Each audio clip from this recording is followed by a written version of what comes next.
with the voices in your head. They said that love has shut the door on you, and you'd be better off instead. Girl, don't you listen? Your time is gonna come. You talk about lonely, you talk about scared. I think you're thinking that nobody cares. Well, you know it ain't over, but where to begin? You gotta play if you wanna win. Yeah. So when you gonna let somebody in? It's a classic situation where you don't know how to feel. So you go it alone, you turn off the phone when the struggle gets too real. Yeah. Girl, you better listen. It's time to make a change. You talk about lonely, you talk about scared. I think you're thinking that nobody cares. Well, you know it ain't over, but where to begin? You gotta play if you wanna win. So when you gonna let somebody in? Yeah, let 'em in. You talk about lonely, you talk about scared. I think you're thinking that nobody cares. Well, you know it ain't over, but where to begin? You gotta play if you wanna win. So when you gonna let somebody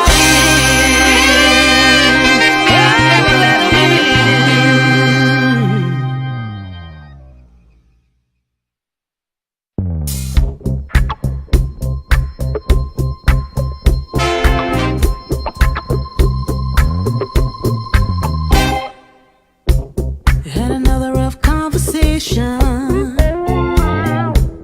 with the voices in your head. They said that love has shut the door on you, and you'd be better off instead. Girl, don't you listen? Your time is gonna come. You talk about lonely, you talk about scared. I think you're thinking that nobody cares. Well, you know it ain't over, but where to begin? You gotta play if you wanna win. Yeah.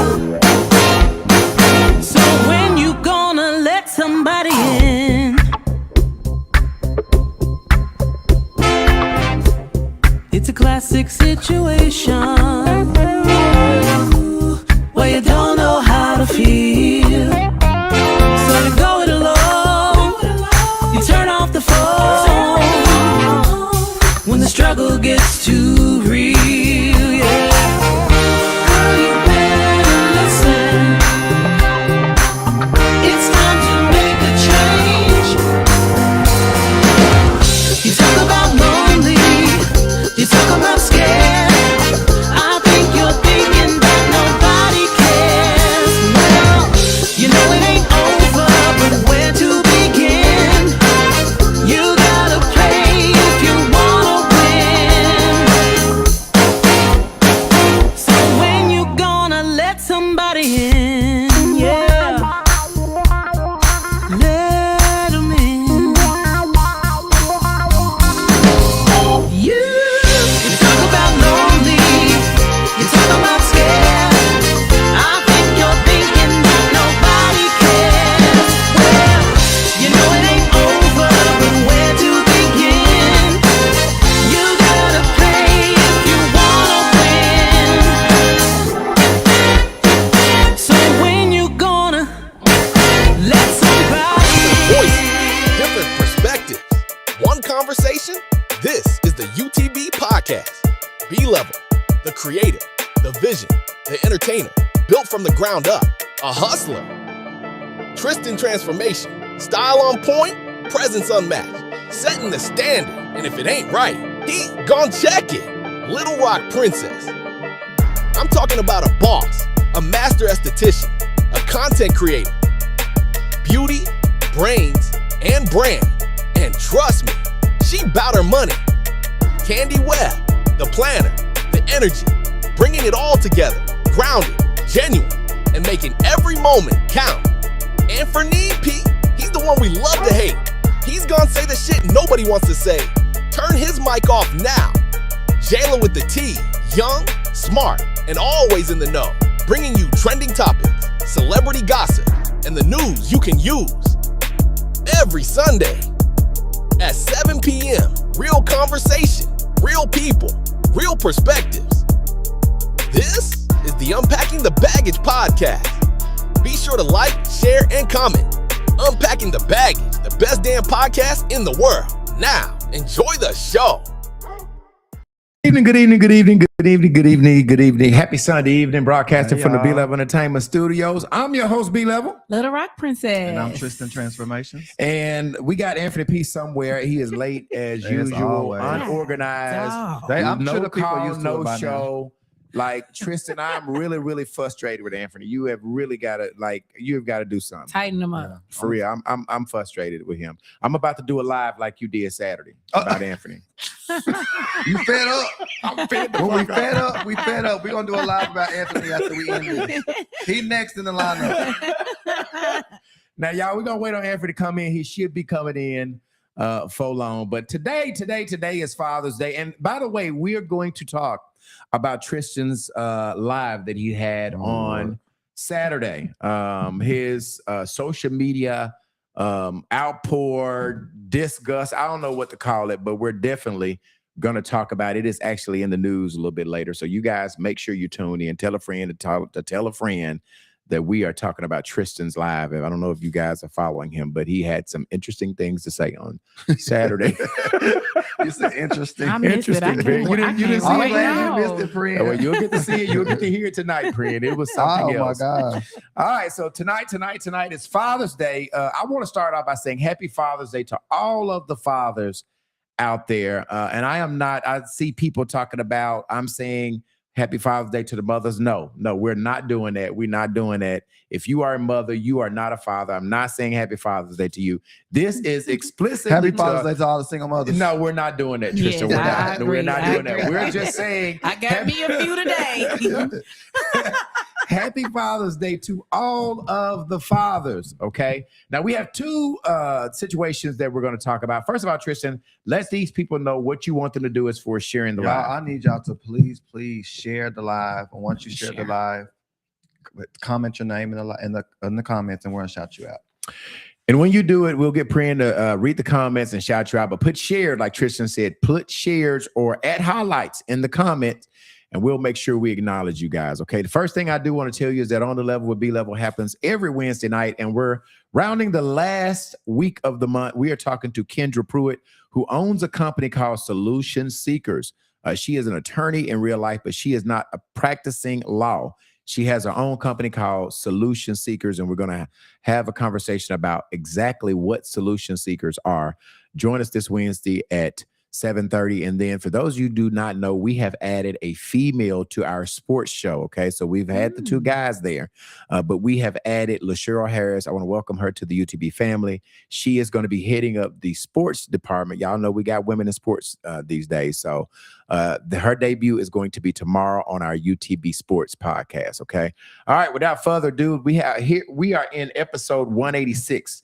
The two things that we're talking about today is we're calling this the blueprint of a father, okay? Which means we're going to tell you how to be a successful father tonight.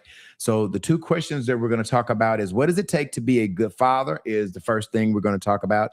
And then the last thing we're going to talk about, I think, is a little controversial, because actually we were talking about it at the poker house, and I was asking my friends, let me see, I'm gonna make sure I read the question. Can a stepfather or somebody else actually replace a biological father? Okay, and we're gonna get into that.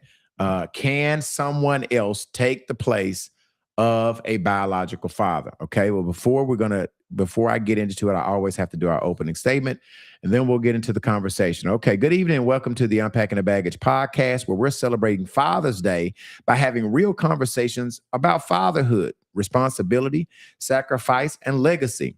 A father is more than just a title. He is often the blueprint, the protector, the provider, the teacher, and the example that help shape future generations.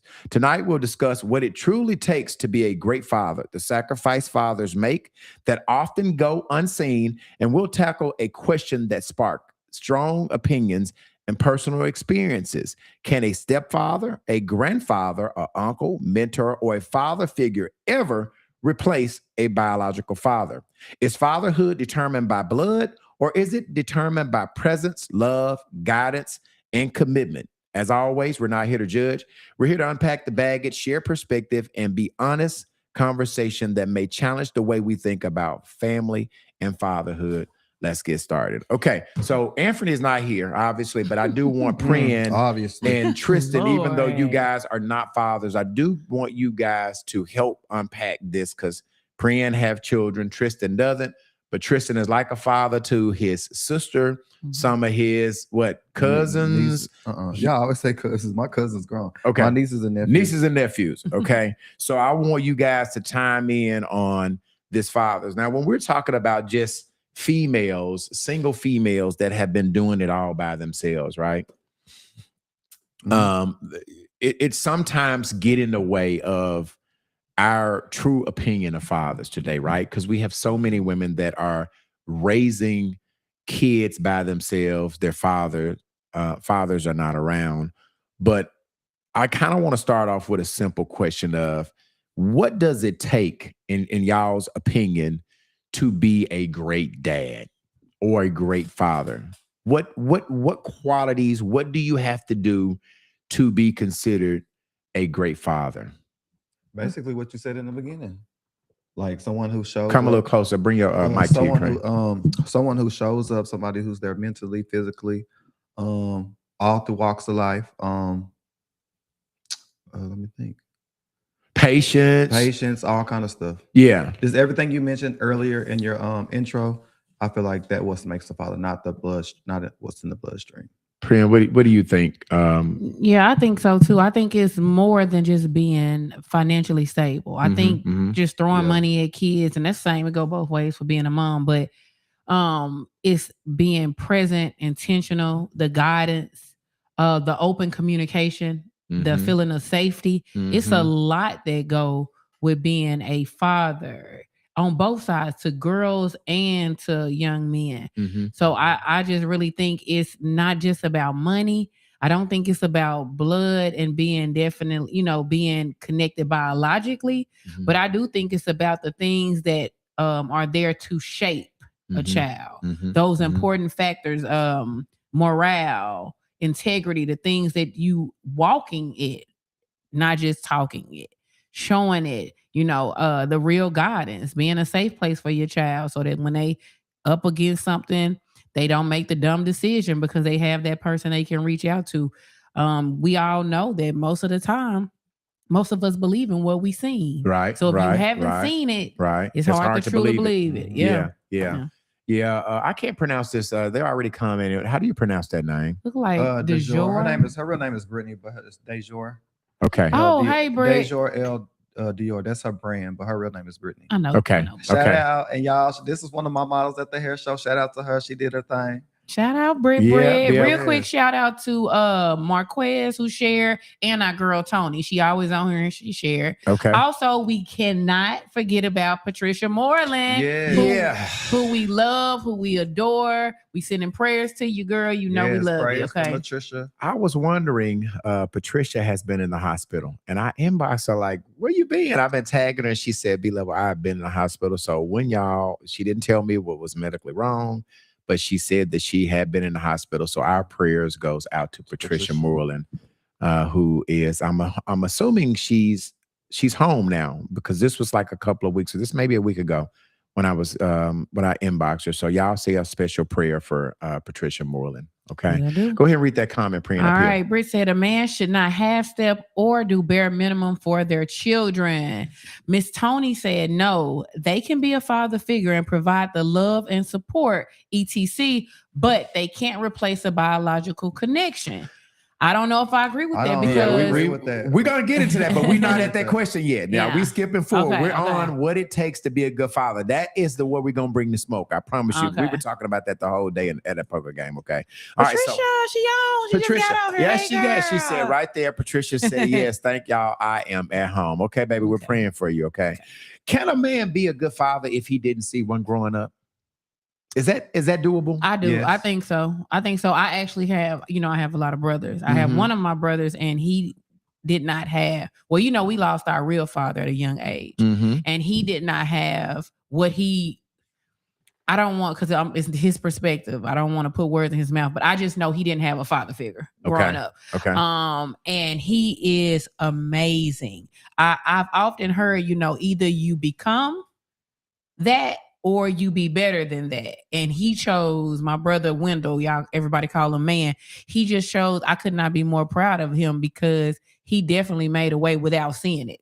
So basically, he just channeled what he didn't want to be. Mhm. And he was opposite of what he had in front of him. Mhm. And a lot of times they don't know what a good father is, but they know that they didn't. So they want to be opposite of what they had. They know what they didn't have, and they want to make sure their kids don't have that type of feeling in the world. And his kids, the support and just how he is with them, you can see it. You just can see it. He just made a decision to be better than what he had. Yeah, my father was in the armed forces, so he traveled a lot, right? He was overseas. He always stayed in a different state than I did. But he was still involved. And when I say involved, of course, he was communicating with me. We were talking. But my time spent with him was very limited because he was always traveling with the Army. I spent some summers with him, the summers that I could, the summers that I wasn't working, the summers that he was available to keep me. But it did leave a void, growing up, because I found myself looking up. I was raised right there in Highland Court with all of the street guys. And so I found myself clinging to them because I was a product of my environment, right? I didn't really see a healthy father coming to get his kids, raising you, teaching you things. So I got a lot of my knowledge from the streets. I actually started looking up to the drug dealers and looking up to the guys who wasn't doing right. I never saw, we was in the project, so the majority of what I seen was single mothers, right? And the project, you couldn't have no damn dad living there. You get put out of the damn project if you had a dad there. You know what I mean? So it was a lot of single mothers. And so my learning was on the job, right? I learned how to be a good father on the job, making the mistakes. But the main thing that I really wanted to do was be present. And even to the point where I tried really, really hard staying with my first wife because I wanted to be present. I didn't want my kids to be out of the house because I felt like it would be at a disadvantage not having them in the house with me, right? So I tried really hard, but again, those sometimes, you don't know what a good father is as a young man growing up if you didn't have your father there. So you have to do a lot of learning on the job and making mistakes. That was we got Candy's on here. She's saying that she shared. Hey, Candy Wendy. What is Tony saying? Tony said she was referring to can't replace a biological connection. Okay. We getting on that soon. And then we got Tam on here. What up, y'all? What up, Hey, Tam? Tam. How important is it? You talked about Priyan. How important is it, the presence versus finances? Are they both equal important? Do you put money over just being there, Priyan? I know we've talked about if a father is not taking care of him financially, are they equal important? What do you think about that, you and Tristan? I feel like I'm biased because I've always been able to take care of my kids by myself. I don't know what it would feel like if I was struggling and their dad wasn't helping. I think my point of view probably would be a little bit different. Me personally, if you don't have the money, I don't care. Be there. it's a lot of women that are not like that. They like, if you ain't got the money, don't show up till you got the goddamn money. And a lot and a lot of women are not, like you said, are not financially able to Right. take that position. I guess they can because you taking care of them.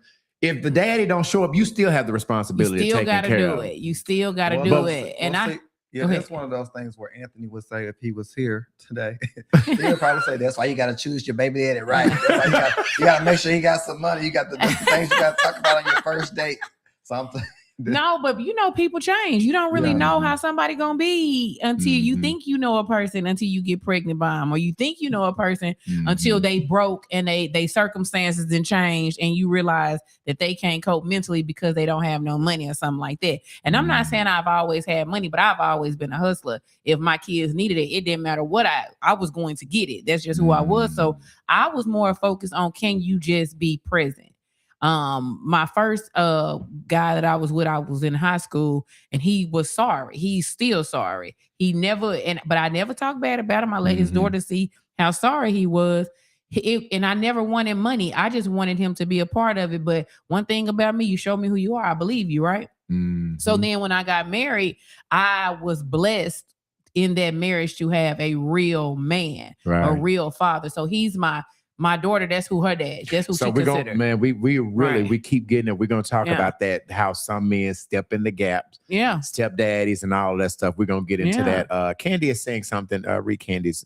I'm like you praying, show up. Even if you empty handed, just show up. All right, Marquez. Money TV is saying. can't replace being present for love and activities. I'm thankful for my dad, that my dad was both and then more. That's a blessing.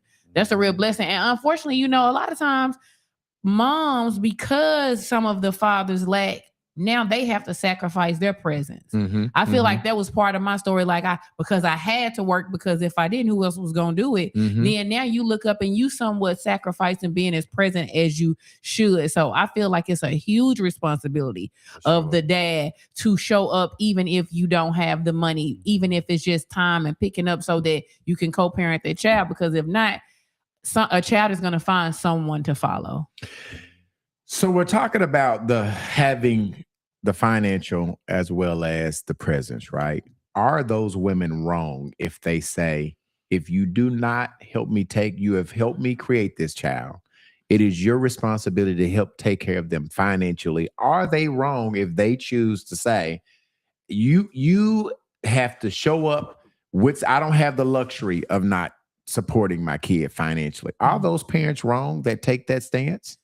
Probably unpopular opinion. I'm going to say you are, because you knew that nigga was broke Mhm, when you mhm. slept with him. Right. What did you think he was going to magically be stable once the Right. kid come? Right. I don't understand that. Like, Yeah. you can only control you. So you just got to do what you got to do for yours. Now, I get it though, because you didn't do this by yourself. We Mhm. didn't create it. It took two people, Mhm. but it took two people. Mhm. You made a decision to lay down with this man that don't got no house, don't got no car, can't keep no job, got bad credit, and then you have a kid and boom, he's supposed to be stable and emotionally balanced and know how to finance and know how to budget and know how to pay for. You've been buying his shoes the whole relationship, and now Mhm. you want him to buy kids shoes. Mhm. How that work? I don't Mhm. understand that.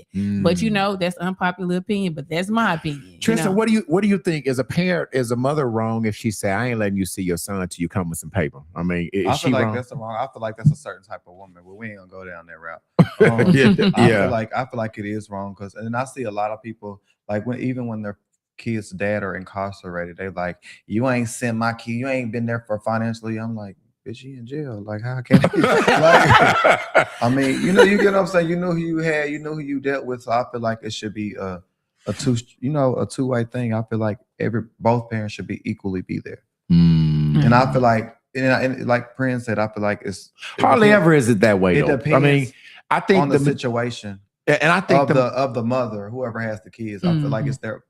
But it's because of Tristan, them. I think it's if we're playing the percentages, I think there are probably more kids who parents are not equally in their Yeah, I lives agree. at this. Okay. Mhm. So if we're talking about percentages, I think it's probably hard to get to a point where you can see it that way, right? So my question to you, if the majority of, would y'all think, and I probably should have looked this up. Tristan said I Google everything. I'm Do you guys surprised think that the didn't. majority of the kids are raised by one parent? If I was to look it up, would y'all guess what would that percentage be? And when I say I raised, don't know. I It's- mean, my surroundings, I'm from the project, so that's what I seen. yeah, Right, it depends on right. how you grew up. But I've met people like from other cities and stuff, and they be like, they had their mama and And their their daddy, daddy, and so- like the Mhm. picket fence and the dog. did you have both yours, Tristan? No. What about you, Bree? Mine died. He was killed when I was young, but I was blessed to have my daddy, who I just got off the Right. phone with not too long ago, Right, and we not on that subject again, but he my daddy. right. He is my daddy, and he is a great man, and I Yeah. would go to jail behind that man. No, yeah, no, For okay, real, yeah, for real. So for real. I was blessed to have it. I realized everybody wasn't, but because I had him, I do know, because I was in a really rocky place when he came into my mom's life. I was headed the wrong direction. So I know what that structure from Oh, a my real man goodness. will do, because I'm a living testimony to that. Because baby, I should be in jail or in hell, one or the other, if it wasn't for OB Burnley, right? So we So go. I know that. we're gonna talk about. Yeah. Read Patricia Morley's comment. It should be equal, but at this point, you should want to be present. I am raising my granddaughter by myself and shouldn't be. Wow. Yeah, that's unfortunate. Wow. Candy saying. Don't use those kids as leverage. That's no MF trifling. That's so yeah. MF trifling. He don't give you what you want. Now he can't see the kids. I call that a silly hoe. I feel you, Candy. I feel like that's crazy, because if you sit down with your kid later and you say to your kid, would you have wanted me to let your dad in your life, or did you prefer him to buy you the Jordans or whatever? The kid normally is going to have wanted their dad present versus Mhm. the things. So, yeah, Mm. that's rough, Candy. How important is it in today's time having a relationship with your kids, right? And it requires you to be. So my question is: should a father be his child friend, disciplinarian, or both? How important is it for them to feel comfortable with you, to be able to bring issues?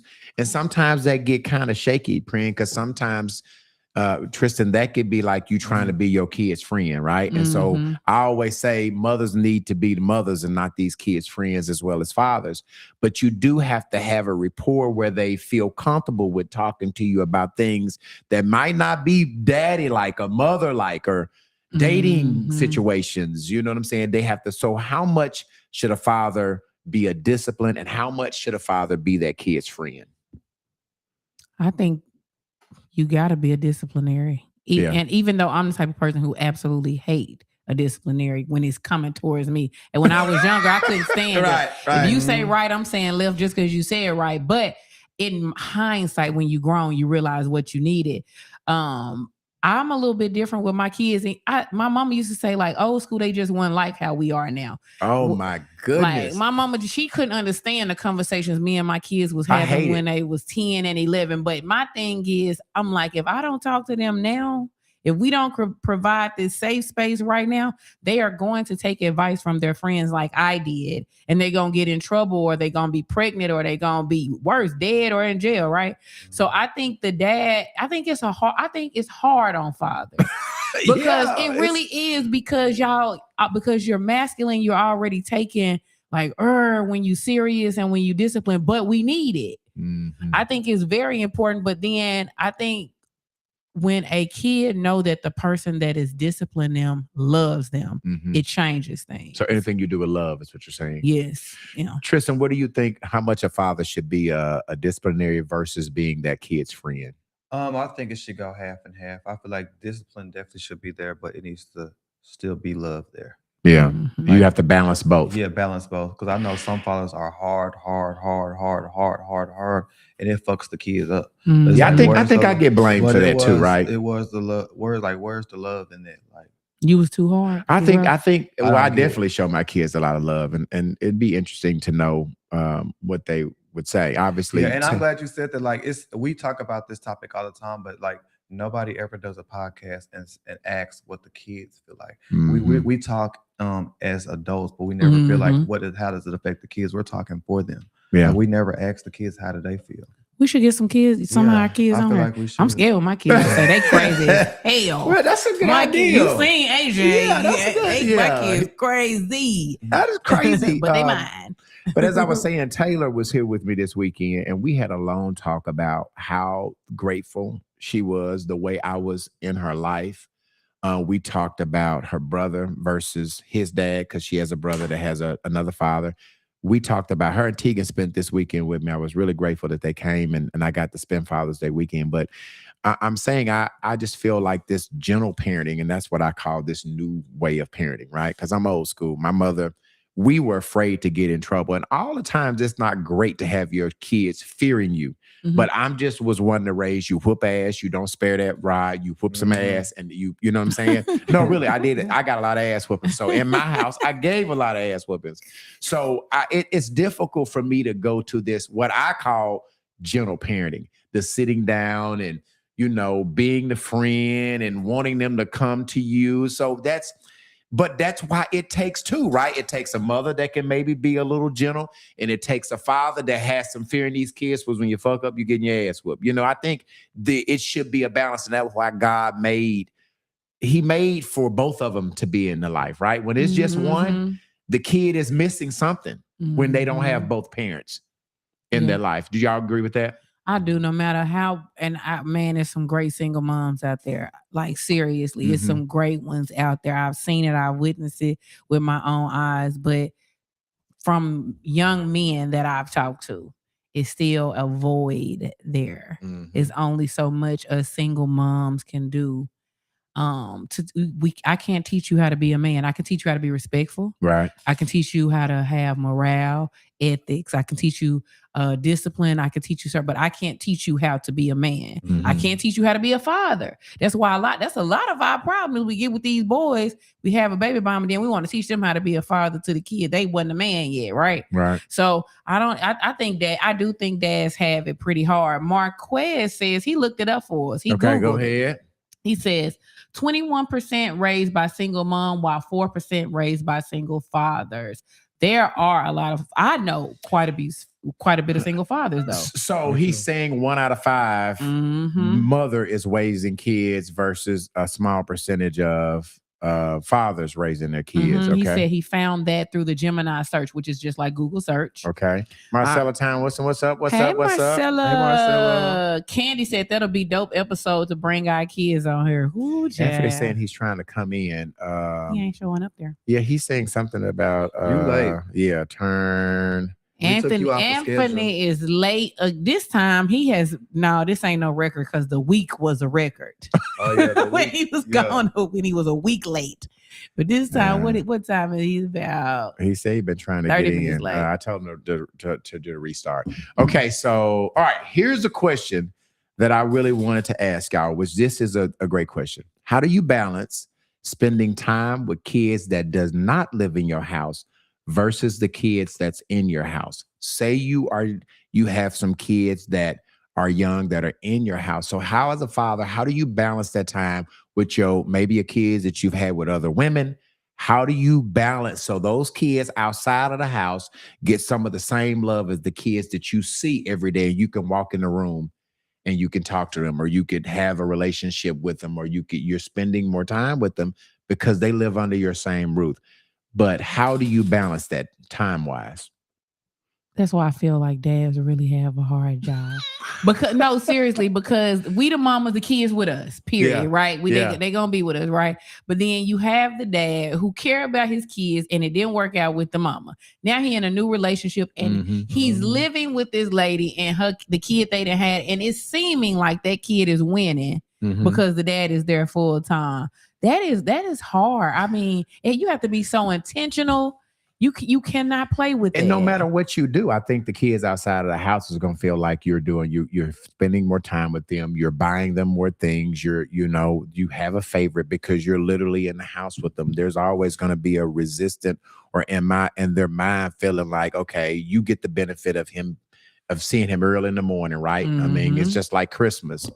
You get up and you take the Christmas, whatever their gifts, to their parents' house, as opposed to going out the living room and opening the gifts with your kids that are in the house? It is hard, especially considering most of the time that kid is going to be younger than the rest. Mhm. Younger kids require more attention anyway. Mhm. So I will say this with my ex-husband, when we got divorced, and I tell anybody this, I could never complain. My ex-husband, even though we did get divorced, he is still one of the greatest men I ever knew. He still made sure, I can say he had my kids as much as I did. Like, Really? yes, and he had new children, which is why I'm close to his new children, Right. because we really dug into the blended family. Like, and you notice Jessica, that's my baby right there. That was his wife. Right. And we still talk. I just talked to her yesterday. So Right. that was the thing, is you have to be an adult first, because if me and Jessica couldn't get along, then that wouldn't Right. work with him and our children. Absolutely. So that was a very tough.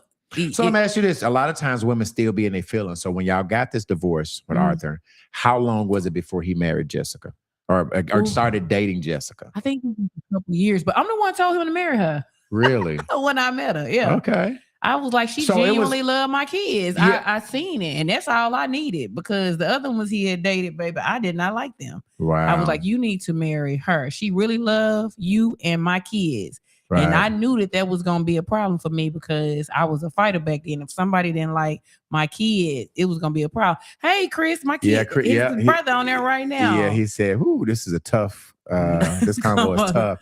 And then he's saying, "My brother, long live King Arthur." You know that's right. That was my guy forever Yeah, and ever. that is always. I think my kids struggle with that a little bit. In fact, we talked about it, because obviously I married a woman that had children that were not my kids. So now that's a whole nother different situation. It's one thing for your kid, your biological kid, to be in the house, but then you marry someone that have kids, that can really get difficult. It could really, blending families don't always blend very well. Right. And we Especially if you are the type of man that when you dedicated yourself, basically those kids that technically wasn't yours are yours. Absolutely. So I can only imagine that's a rough one. When me and y'all know I've been married twice, my second husband was together. What we did was I would try to get his other kids as much as possible, because I was always so scared that if I didn't, that they would treat my youngest baby bad, because he was the only one in the house with him. So I would always say, "Come on, CJ, come on, Marquise, come on, y'all come on over here. Y'all can stay the summer." That's the type of stepmama I was. Y'all can stay the summer, you can stay the weekends, because I wanted to make sure they never treated my baby bad when they got older. So I always wanted to make sure they still felt like my house was their house. As a matter of fact, they still, me and him been divorced 6 years, and all his sons still come to my house. They still my baby. They still on my Cash App. Right. They still, because I made sure they always felt like this is our home, y'all home, my home. This is our home. So let's read Candy's last comment before we go to our next question about the stepdaddy. she said, "I love my ex-husband, new ex-girlfriend. I still want her to be with him. Love that woman for life." I'm telling you, when you see it, because see, you know him better than anybody else. You see what he needs, but they don't be seeing it sometimes. Okay. The question that we keep getting into: can a stepfather have can a stepfather replace a biological father? Now, Priyan, you talked about the fact that your dad passed, was killed at a young age, and how how old were you when OB came into your life? I think 12. Yeah, 12. How old is Tonio? Tony was like 10. So he 2 years younger than me. But then, so when I met y'all were really, he was just coming along, because Tony, he was about that age when he started playing basketball on the team. He was about 10, 11, 12. I want to say he started around 12. So that's the time he came. If your father was still living, I guess it would depend on what type of guy he was. But do you think, and Tristan, I want you to answer this too, do you think that a stepfather can replace a biological father? I'm gonna go with Tristan first, because I'm gonna go with you first, Tristan, because I kind of know what Priyan gonna say. So I'm gonna go with you first. I think any man can replace a biological father. Yeah, I honestly believe some that. argue that you could be a father, but you can't never replace his dad. You can't replace the DNA, of course. Of course, but it can be replaced. Prin, what do you think? The word replace is kind of hard. Yeah, I think it's the So, word to replace. The word replace, because I It's- still, it's even making it- today, I talk to my daddy. He know I love him. He Jehovah's Witness, so he don't even believe in this, but I forcefully make him say thank you on Father's Day and all of that, because I am a daddy's girl. Right. But I still feel a sadness for my real dad, even though I know I was blessed and my life, went to new levels and my guidance changed and all that. So I can't even say replace, but I can say it can be a positive attribute to the life, right? So, because I've seen some people I know some girls who their children's father was such a negative influence on the children. And when they get married to a real one that's structured, disciplined, ethical, it changes that for that woman, because now these kids are now in a positive direction. So in that case, I'm pretty sure she feel like he better than they real daddy, but only the kids can say. So if I want to ask you, what did OB did that you talked about you were going down the wrong avenue? What impact that he had that made you listen to him versus your mother? Obviously, your mother was telling you, praying, don't be doing that. Yeah. But it took OB showing or having conversation with you or having the relationship with it that made you respect what he said versus your mother. Yes, me and Tony. Okay. Me and Tony, boy, we was something. We was definitely something. But kids with trauma are normally something serious. But I just remember he has a way of talking with you. He don't have to curse. You know this about him.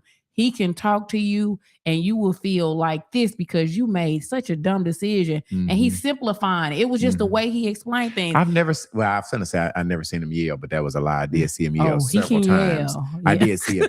But he was that nice, nasty guy. He could fire you at mellow tone and you'd be thinking, did I just get fired? Yes. And it didn't matter who you were. He was very soft spoken. He never really he was always cool, calm, and collected, but did his coolness and just level headedness help you see and did, because I kind of feel like when you marry someone with kids, you are trying to have a rapport with them, right? I always feel like it is the father's responsibility. If you marry or you date somebody with kids, it's your responsibility to have a relationship with them, not kind of do. So I kind of feel like that's kind of what I did, just really instilling some things in these kids that a father's supposed to, and giving them the love like you. Does OB have any other kids? He do, but they are way older than us. So when he got with my mom, he had already raised 3 kids. And then he took on these preteens and these younger kids, right? But I think the first thing when I go back and just think about it was when he said, you don't have to call me dad if you're not comfortable with it. You guys move at your pace. And for my brothers, I think it was a little harder. They guys. Right. But for me, so it was harder for them to say dad. It was a little bit harder for them. But now, I mean, after so much time, it just becomes this is your family. But for me, it was almost immediate. And I was bad as hell. And he had to discipline me. Well, does Tony and them have the same dad as you? We are. So their dad is passed too. So you immediately started calling him dad. Yeah. Okay. I immediately was on board because I could just read him. He was just a good guy. I felt it. And I had seen so many bad guys in my life. And I just was like, yeah, this is a good one. I don't want to run him off. So I'm not going to act like how I can act. Because I could act.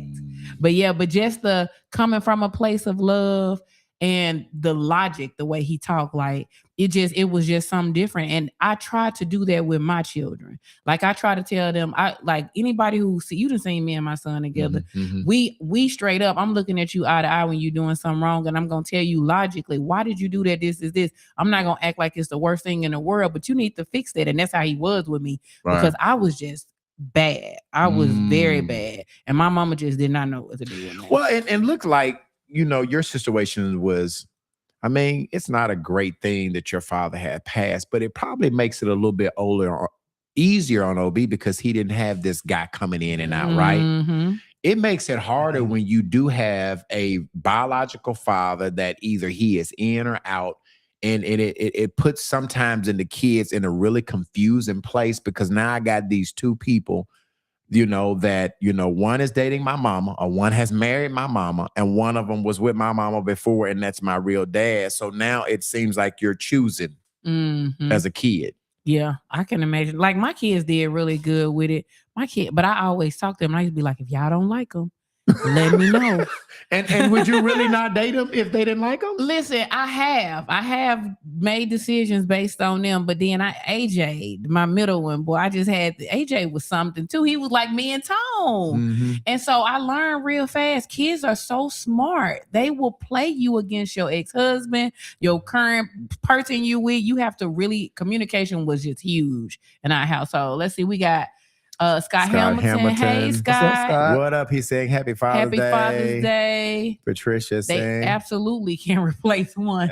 Absolutely. Okay, I'm gonna go back. Okay, and then Ronald Hollins is saying. Good evening. Happy Father's Day. Now let me tell y'all, Ron Hollins was on our real estate show, and I didn't know he has 2 Facebook pages. So I was talking. He said, "Man, I watch y'all every time," and I'm looking like, "No, you don't watch us all the time because I know all of the people in the comments." And he was like, "Yeah, I do," and I'm like, "No, you don't."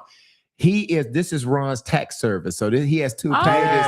Oh, yeah, he So, do. yeah, you already knew that, Tristan. Yeah, I already knew that. I did not. He's like, I'm Ron's tax service. I'm like, well, you should have said that. I know Ron's You got tax to know service. your. You got to know your. I father. do. That's why I told him he wasn't watching. So shout out to Ron Hollis on there. He who always on there. He is Always on on happy, there, every I don't day. know if you have kids, but happy Father's Day to you. Now, so Patricia is saying they absolutely can replace I one. believe they can, and that's speaking from a kid, a person that used to be a kid. You know what I'm saying? Also, like, Did you have a stepfather, Tristan? Or somebody that was dating your mama like a father figure? Yeah, sometimes. Yeah, but it wasn't consistent. So you really didn't have, Tristan, somebody to replace your dad, someone consistently in your life. And acted it as was crazy because my dad wasn't there, but I knew him. Like if I wanted to go spend some time with my dad, I could make it happen.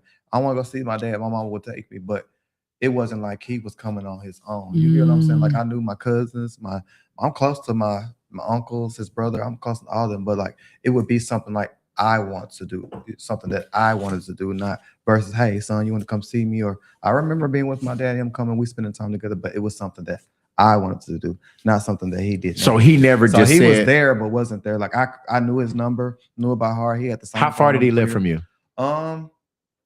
I think at the time, he was living in Atlanta.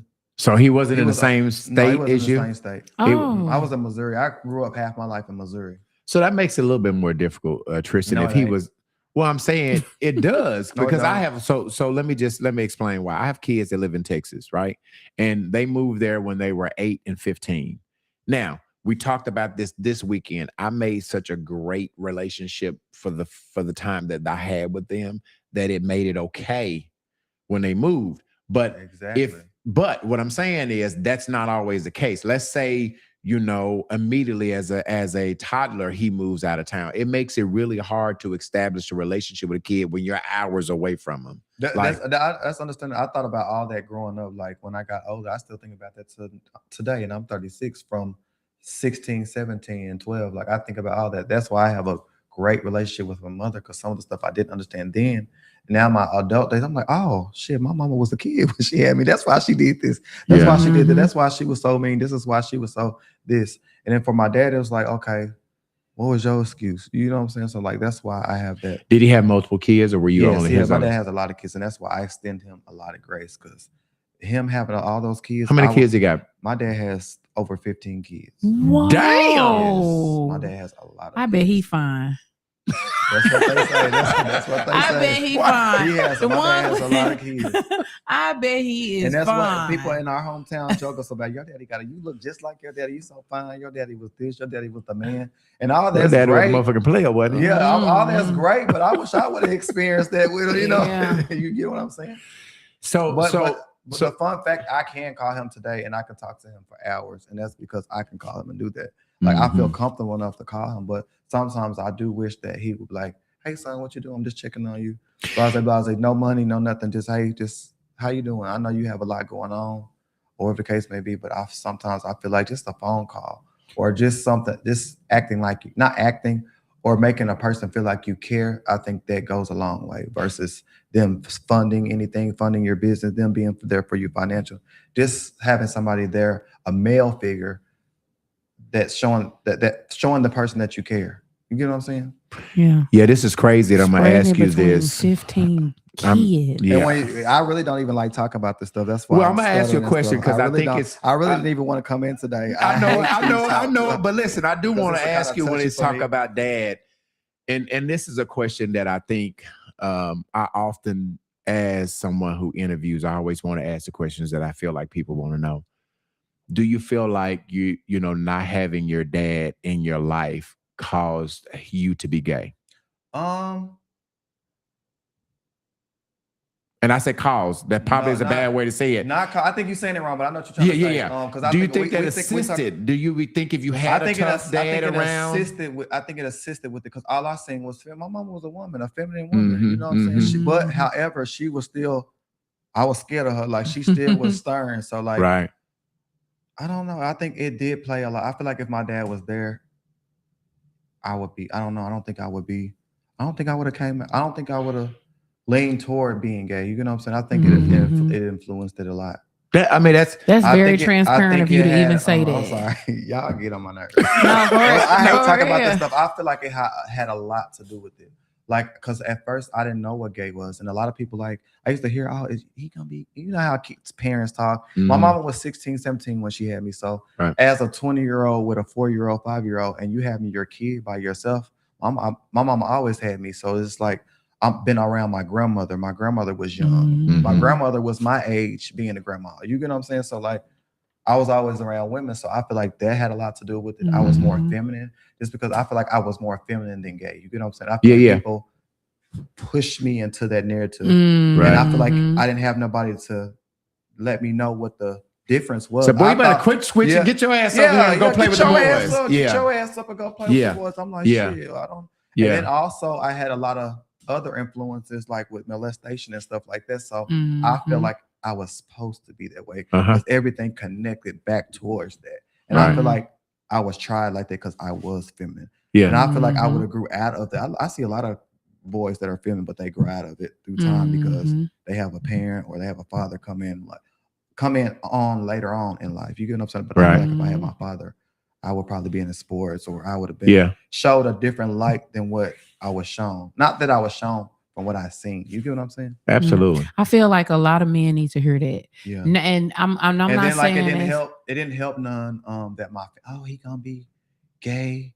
And I'm hearing it, but I'm like, I ain't like, bitch. About when you was I ain't gonna be gay. Bitch. I ain't gonna be, because to me, gay was Shanae with hair. I didn't know because I wasn't around that. My mom didn't have me around gay people. Like I think that's why today I don't get along with, because I was never, even though I'm gay, I've never had gay friends. Like physically gay friends. Like I didn't have gay friends until I was in my 30s. You get what I'm saying? Is that why, Tristan, you so I wasn't in the gay culture with the voguing and I didn't know nothing about that until I got in my late 20s and 30s. That's why we be saying Tristan ain't really gay. That's why we say this. It's so crazy. This is some crazy shit because I'm telling you, Tristan has been around my family. I did not know what gay was. No, for real. People, you can fight like a dude. Like you like for real, you don't have a lot of gay characteristics. Yeah. Right. And it was crazy, it's because I'm feminine, but I like men stuff. Like I like cars, I like engines. A lot of people don't know that about me. Like I like cutting grass. Like a lot of people would know that. Like I like doing stuff. Like I like doing stuff with my hands. So like I have male characteristics and stuff that a macho man would get mad about. Yeah, I'm gonna get mad about. Like I'm a whole man. You ain't finna disrespect me. Yeah, like, Like it kind of leaves. Some of that gay stuff just kind of just leaves sometimes. So like I don't know. I feel like if I had a father figure, I feel like that's why I lean more to like B level or like I lean toward my uncle. Y'all about the same age. Like I get along with them. I can call them because I'm missing that void from a father. I feel like I get along with older people. I don't get along. Are you trying to say I'm old enough to be your dad? You are. I mean, you're young. I mean, my mom had me when I was. You would have had me when you was 16, 15. Yeah. But I'm saying like. You give like my brother, he's older, like he was my father figure. Yeah, he wasn't always a good figure to look, my brother was in the streets. Yeah, so that was the father figure I had. So like I feel like I cling to those type of I get that father figure type guys. I get that. I think that's huge for guys to hear. Not saying that there's anything wrong with Mhm. you being gay, but the fact that you can say transparently, Yes. I if didn't my know, dad it was there, taught I me might not what it be. sound like. Yeah. That's Like that was that's huge. huge. People don't say I didn't that. know, like I didn't know about, like I didn't have the talks about the birds and the bees. I knew what women was supposed to be with men, but Mhm. I was like, well, then shit, what the fuck I'm feminine for? Like, but as I grew up, I kind of just grew out of it. Like the older I get, the more or less I'm feminine, if that makes sense. I feel like it kind of dilutes as I get older. Read these couple comments. Let's Patricia see. saying. Trisha says the dudes I dated made sure my son was straight. He had a dad, but his dad didn't acknowledge him. Shame on his dad. Yeah, Tony O. Dixon. Tony said, "Want praying. I bet your daddy fine. I'm pretty sure he is." And Patricia. Level is a cool dude. Brian is cool. I think I am pretty cool. I think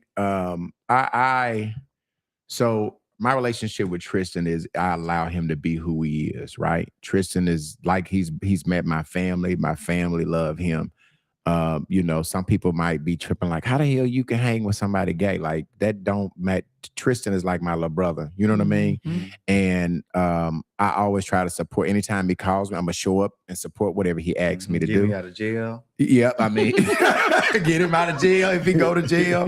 But The no, first it's, one. yeah. I'm gonna call him. I don't know why. Yeah. When I was in jail, I called B Level. I don't know why. I just called because the relationship that we have. I don't know. Yeah. And I knew it the number by heart. I don't never. I was finna hang up in his ass. I thought he's I playing said, too B-Level, much. I'm in jail, and I thought he was gonna go off on me. I was so scared they was gonna be mad at me. Okay, so the next question is, how does the absence of a biological father affect a child emotionally? So you talked about today how your father not being there affected your future. Right. Mhm. So obviously you can speak to it does affect when your father's not around. Yeah, it does. I joke a lot and I act macho, but it does even to this day. And I don't share this with nobody. I just with my cousins, my family. Like it does affect me. Like, okay, damn. Like I wish I can talk to him like how I'm talking to B Level. Shit, we twins. We look just like if you see my dad, you gonna scream. Like Mhm. we're identical twins. So it's like I want to have that relationship like how B Level has with his son, or have you know how you and your son was in the club with us. Like, Right, like I want right. to have that relationship with my Right. dad. Who, me and AJ? Even Yeah. though you're not a guy, but you know I like that. I have that Yeah. with my mom, but I want to experience that Mhm. with my dad. I hear it all the time. I hate to go to his hometown. You look just like your daddy. You walk just like your daddy. You talk just like your daddy. Y'all, you fine just like your daddy. I'm like, okay. It sometimes it makes me feel away because like I hadn't experienced. I don't know. I don't see what y'all talk about. We're not around. Like I don't know his characteristics or what he does or his mannerisms because we're not seeing each other every day. Priyan, the person that you are dating now, does he have a great relationship with your kids? Well, You probably not. I'm gonna ask that, single right? now. Oh my God. But You can't get on a YouTube podcast and keep a relationship. You sure cannot. You sure cannot. But he does. He does. Breaking have a- news, y'all. She back Lord, out. No, I'm no, just- that- I don't Okay, want no okay, parts okay. of it. Go ahead. though. But he did. He absolutely did. My kids are something, but he got along with them. And so for the last couple years, they still talk to him, even though, whatever's going on. But yeah, he does. Oh, that's crazy. I didn't even know I was going. I didn't tell anybody. We broke up for a couple months. I had, some things you have to keep, but I Right. don't lie. When you ask me questions, I tell the truth, but nobody Right. asked until now. Let's switch over and start talking about, the stepfather exclusively, right? What Mhm. challenges do stepfathers face when trying to raise someone else's kids? Oh, I think you can't whoop them. You can feed them. The but you can't whoop mama. 'em. Come on, now that's not You Tristan. can We clothe always be them, on you that. can spend all your money Yes. on them, but as soon as you got to discipline, it's a problem. Come on, Tristan, because that be a problem. Like, and I've always said, obviously that's just a sticky situation The because baby I daddy am, always got something to say. I am so old school, Priyan, and I do not believe in sparing the rod. Like Yeah. for real. So you whooping. No, not me. Uh, But if you got some badass kids, you better better whoop their whoop 'em. ass so they can't come around me. You know what I mean? Because I don't do all that, letting kids do all that. I didn't let my kids do You're it. not sitting down So talking if I'm it dating out. somebody that don't whoop their kids' ass, man, you ain't gonna make Oh, it. You yeah. know, or not whooping ass, but you have to be Like able to discipline. discipline. There Like, gotta at be least some good I kids can't if say you're not. nothing to him. Yeah. Damn. Yeah, that's now, and I understand, especially when they're young, you don't want to be whooping nobody else. That's a quick way to get into whatever you get, right? Mhm. But I do want the woman that I'm dating to have her kids or her kid to be very disciplined. And if they're not, kids are gonna be kids, right? They're gonna try you, but you gotta have a strong sense that I can't be letting my kids just do anything and run wild. That's so unattractive for me. Yeah. You know what I mean? But I think, like Tristan said, that is some of the challenges when you're dating someone who has kids by another father and they are not your kids. Like Mhm. Tristan say, you can feed them, you can buy them stuff.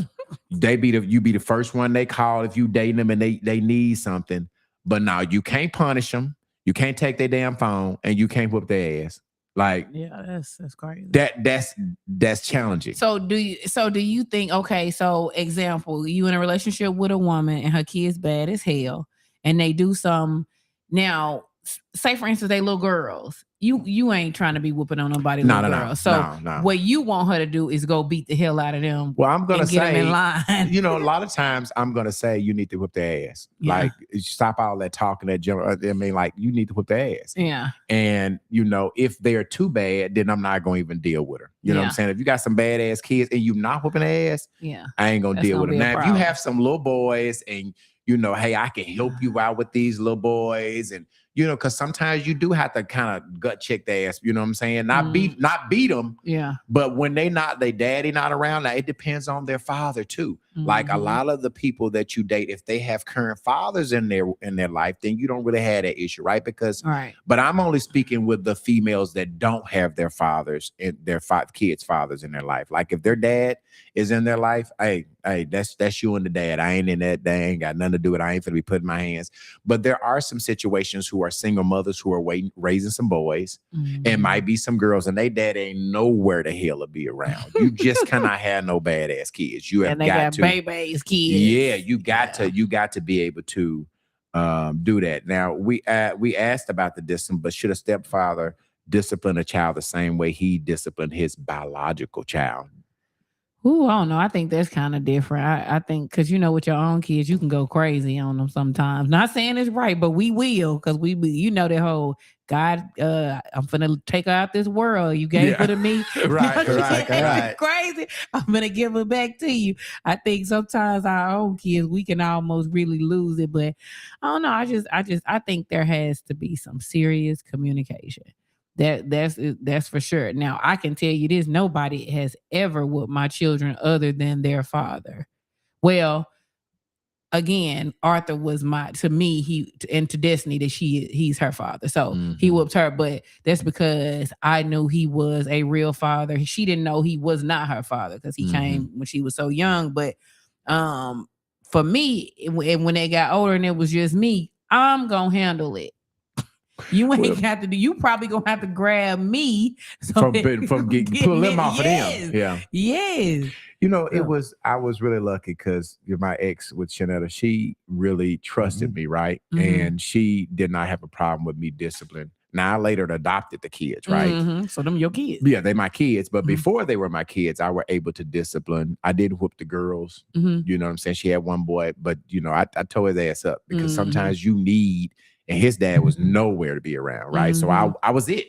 You know what I'm saying? But she just thought a lot like Tristan and myself. If you trust me, right? Because you have to be able to trust a man to allow him to have those privileges, right? Mhm. And I guess I felt like that I exhibit the trust and the behavior that she felt comfortable enough to relinquish those rights to me. Mhm. And I didn't use them, especially with the girls, because they were so young, right? Mhm. But she was a lot like Tristan. If you feed them, if you taking them to practice, if you showing up for them, you should be able to have a That's lot how of the my privilege. mom was with my brother. She really didn't want him to get hold of me because it would have been an everyday thing. Right. But it was crazy because I respected him so much. I was so bad and tough, but with him, I would crumble if he just came and put his finger in my face and steered me one way. I was done for. I'm taking a nap for the rest of the day. I'm done.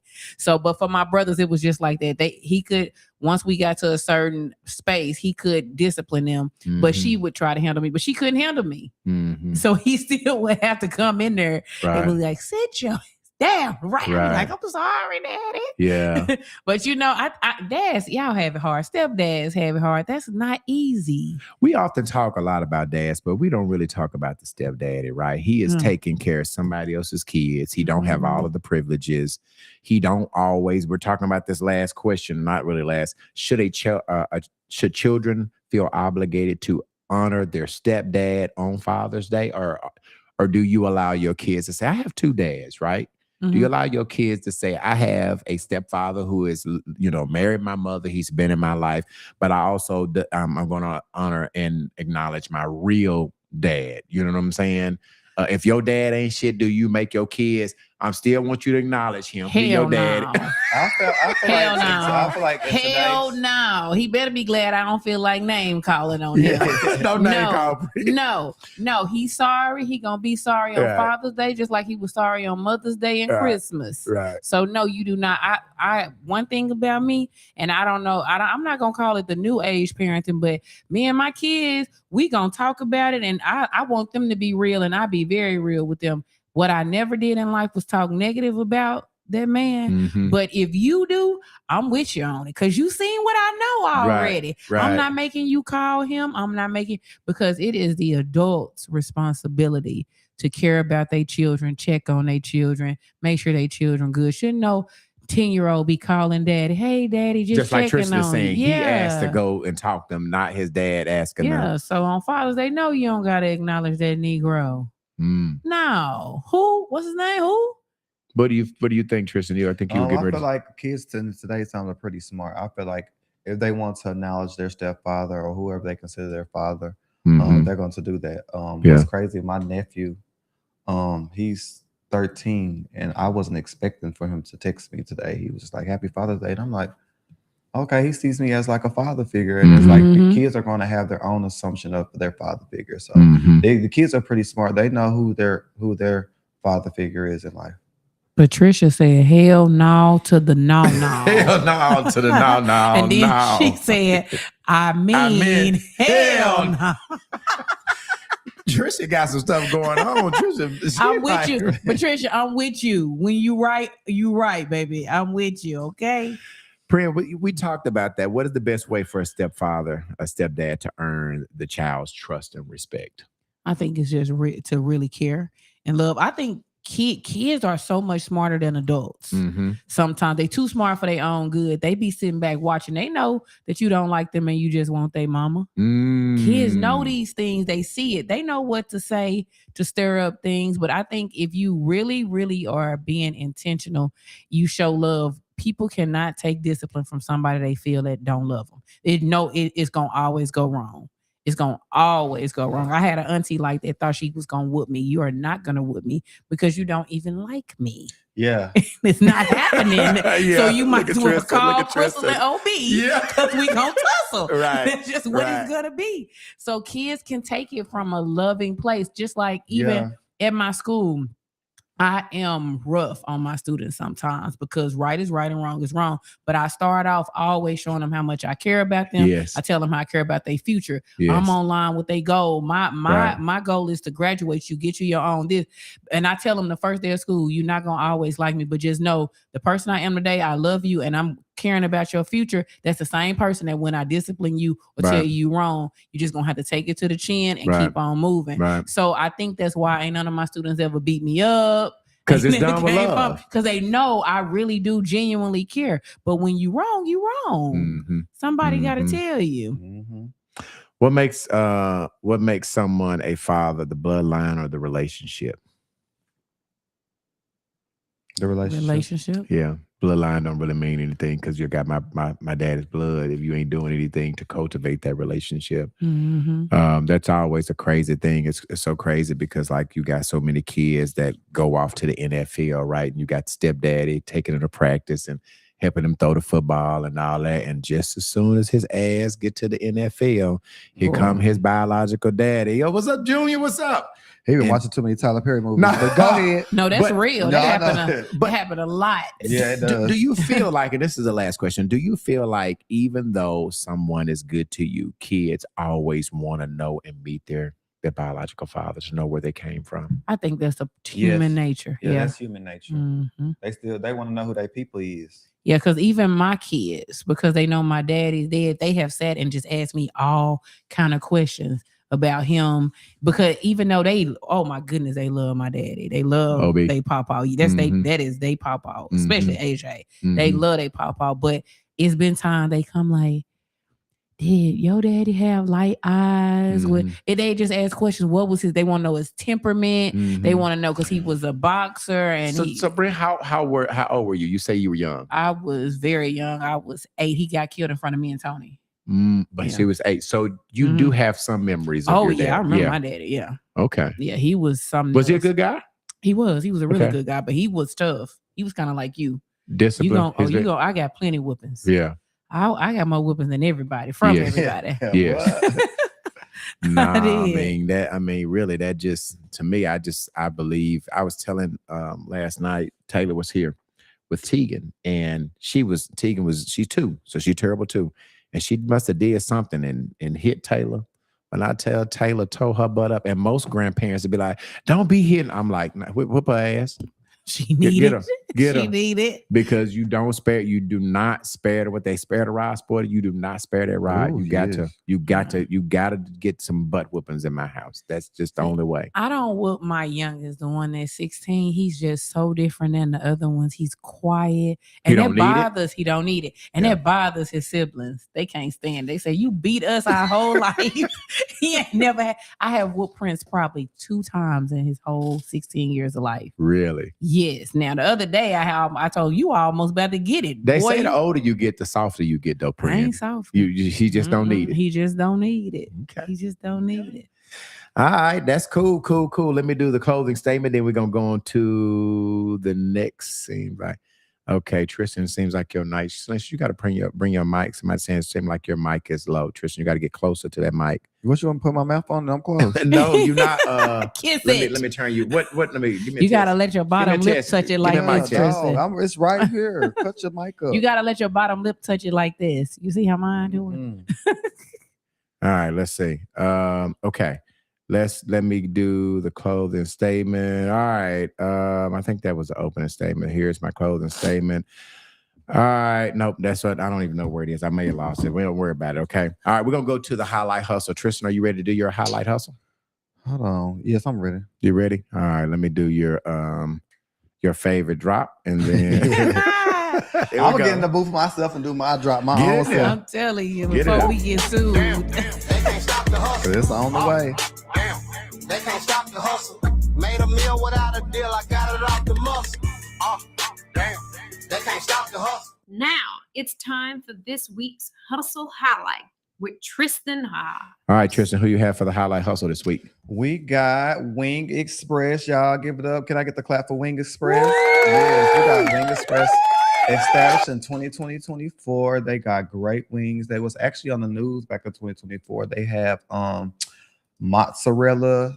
They have that new mozzarella. They have wings. They have their 10 for 10 special. They're located of 2019 Cross Street downtown. Mm-hmm. They're there every like Tuesday through Friday. They do parties, events.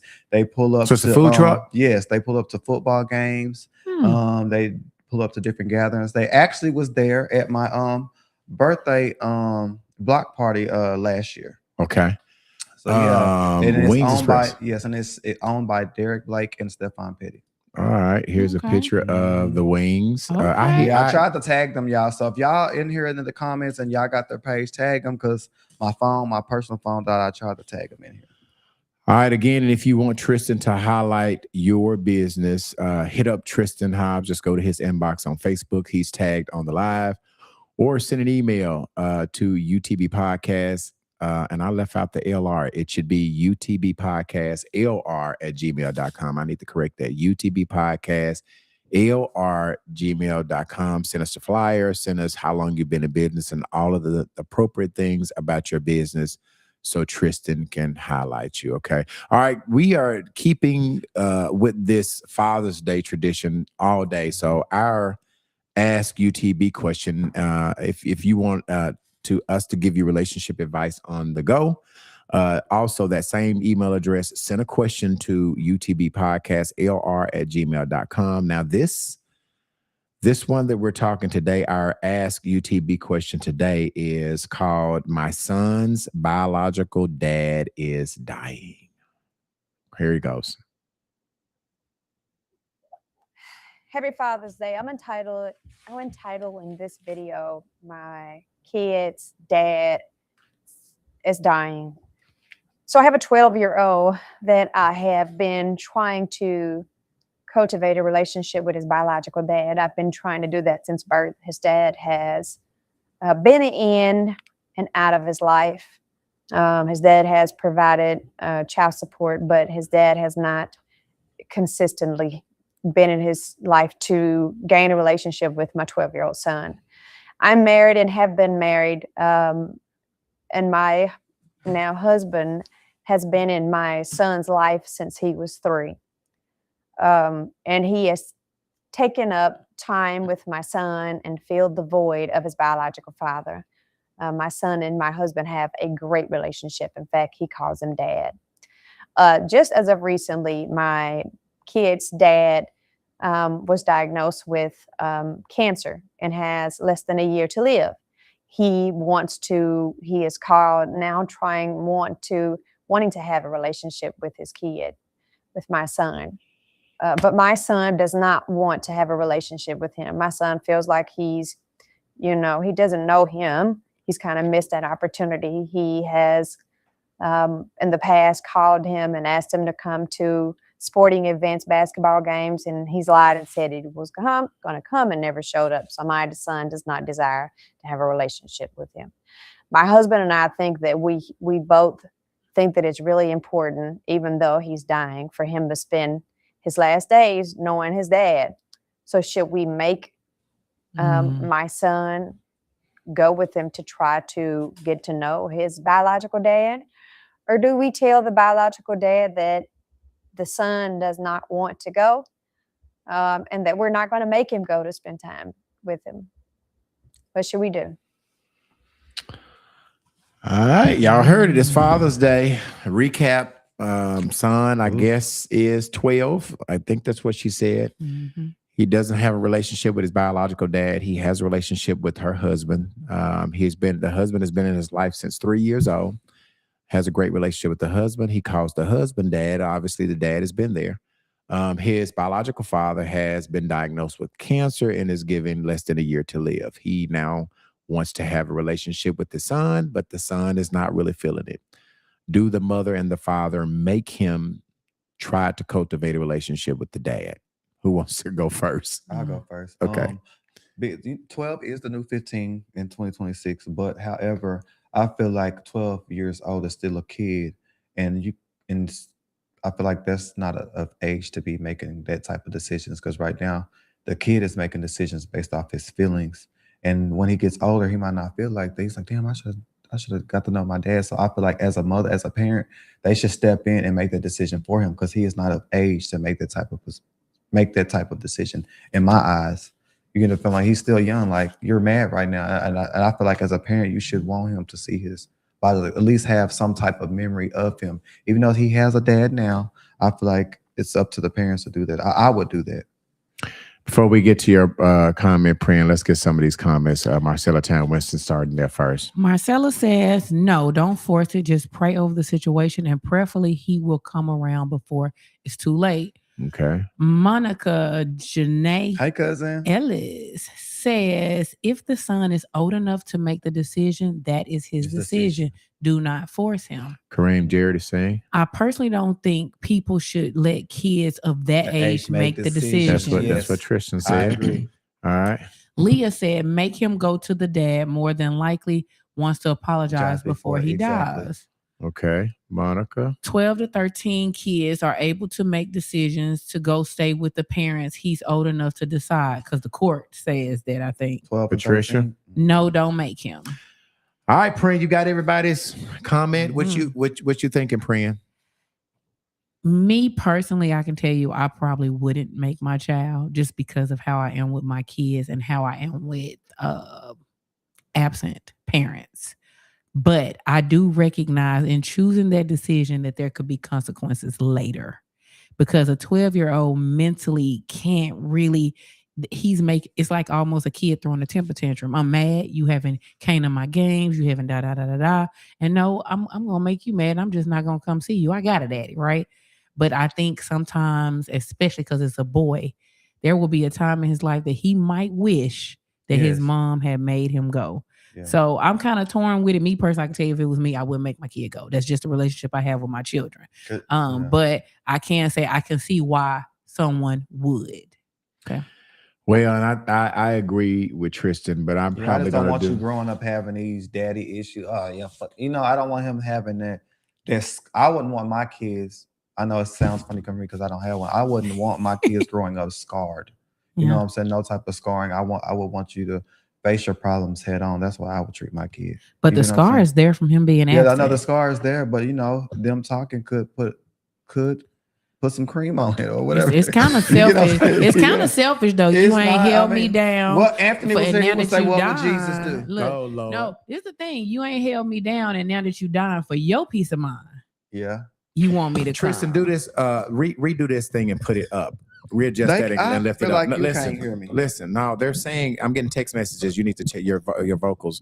So do this Chris Silver thing, unloosen it, and bring it up This closer my- to your mouth. Don't work like that. No, We don't listen, have a Tristan, commercial to here. play right now. Right here. Lord Jesus. Y'all You want me should to stop come over moving and my do it? stuff. Hold on a No, if I second. was in my Hold regular on a second, seat, y'all. Hold I on a wouldn't have second. to do Hold on. all Here we- this. No, here we go. We ain't got no. Different voices, different perspectives, one conversation. This is the UTB podcast. B-Level, the creator, the vision, the entertainer, built from the ground up, a hustler. Tristan transformation, style on point, presence unmatched, setting the standard. And if it ain't right, he gon' check it. Little Rock Princess. I'm talking. All right, now give us a test. Testing. Yes, you It's in my sound it's so much it's better. it's in my mouth. So I guess it's All right, here's what I think you need to do. First of all, obviously, I agree with Tristan. You can't let a 12-year-old make that decision. But what I would do if I was the stepfather and the mother, I would go on like to meet him, meet him at restaurants and be interactive with him, go on some of the dates, let him feel a little bit more comfortable before we just push him out the door to be with your dad. Because obviously he's struggling with the fact that he probably don't know his dad as well. He trying to gain a rapport, but I definitely would not let that opportunity. I agree with Tristan. I agree with Kareem. He's too young to know what's best. He is going off his feelings. He hadn't been around. He's a little mad. He's a little bothered. But I would go with him, right? I would say, why don't the mother, why don't y'all meet him, to dinner, and you go with him the first couple of times. Try to let him get a little bit comfortable. Try to see how the dad is going to approach it and just try to help kind of bridge the gap to that relationship. But I think I get what you're saying, Prin. Like, obviously, you have been in this situation where you didn't have this relationship, and that's the results of it, right? Your kid is not wanting to fool with you. But I agree with you as well that there might be some consequences and some regret later that he can't fix. And so now your kid is growing up with this regret that I never got a chance to have this last conversation, which at this point, he might not see any benefit in that. Mm-hmm. But the older he get, he might have some benefit of knowing, I talked to a lot of guys that didn't have relationships with their dad, and their dad was on their dying bed and they went to the hospital and they was at peace when he died because they had so much anger and resentment in their heart. But once they got to see him and meet him, even though some of them he was on his dying bed, some of my partners had to go to the hospital with no time to make up, right? They just had to go and get right with him when he was dying, when he was in the hospital. But this kid at 12 has an opportunity to start something. And I think I agree with y'all. It would be a big mistake to let him make that relationship, make that to be able to make that advice, get him, for him to Right. not have any relationship with his dad, I think that would be a terrible mistake to let him make that decision. Marcella Town Winston is saying, she's saying something about forcing it. Forcing it will only make it worse, and more resentment will form with you for making him go. What is Kareem saying? She said he paid child support his whole life. I'm not letting my kids tell me what they are going to do and not going to do at the 12, age of yeah. 12. Yeah, but he done had 12 years of not having a parent, and this guy has stepped in that at 12 he feels like he has what he needs in a father from his stepdad. So if I'm the dad, I'm just gonna go with him. Like, Yeah. he calls me dad, obviously. Son, Yeah. I'll go with That you. could be, Because because I think it could mean a little bit more if he knows that it's important to me. Son, it is really important for you to know your dad. Like, I can never Yeah, replace your dad. Ain't no man gonna let you. Yeah, as I a can't. father. I can can't never see his replace him. stepdad So not- I'll go with you. If that makes you feel a little bit better, I'll go with you. We'll meet him for dinner and I'll go with you. Mom, stay at home. Let the dads go and have this relationship with him. I think understand that's that. some real grown shit to do for the stepfather. But praying, I don't know Yeah, that we because can. most likely moms have resentment too towards the guy. Yeah. too. Oh yeah, because Yeah. I'm gonna let you decide. You old enough. You old enough. no, because I'm gonna let you- that's in how they real be- life that's how they- though, if it's two parents fighting over kid at 12, they will sit you in that court and they will let you choose because at 12 they feel like you have the mental capacity to do so. That's the only reason I said that. Yeah, but I think praying, we all know that, it's probably you're expecting, and I get it, like, and that's the mama, right? Because I'm gonna look at, you really can't make a sound decision at 12. You don't have the mental capacity to make a decision. So I'm of- making the decision. You're really making Forget it that for him. If Negro. so that's why, and so that's why I would say it would require like Tristan Now said, for the 18, mom. 19, okay, cool. But Yeah. 12, Yeah, 12 that is a rough one.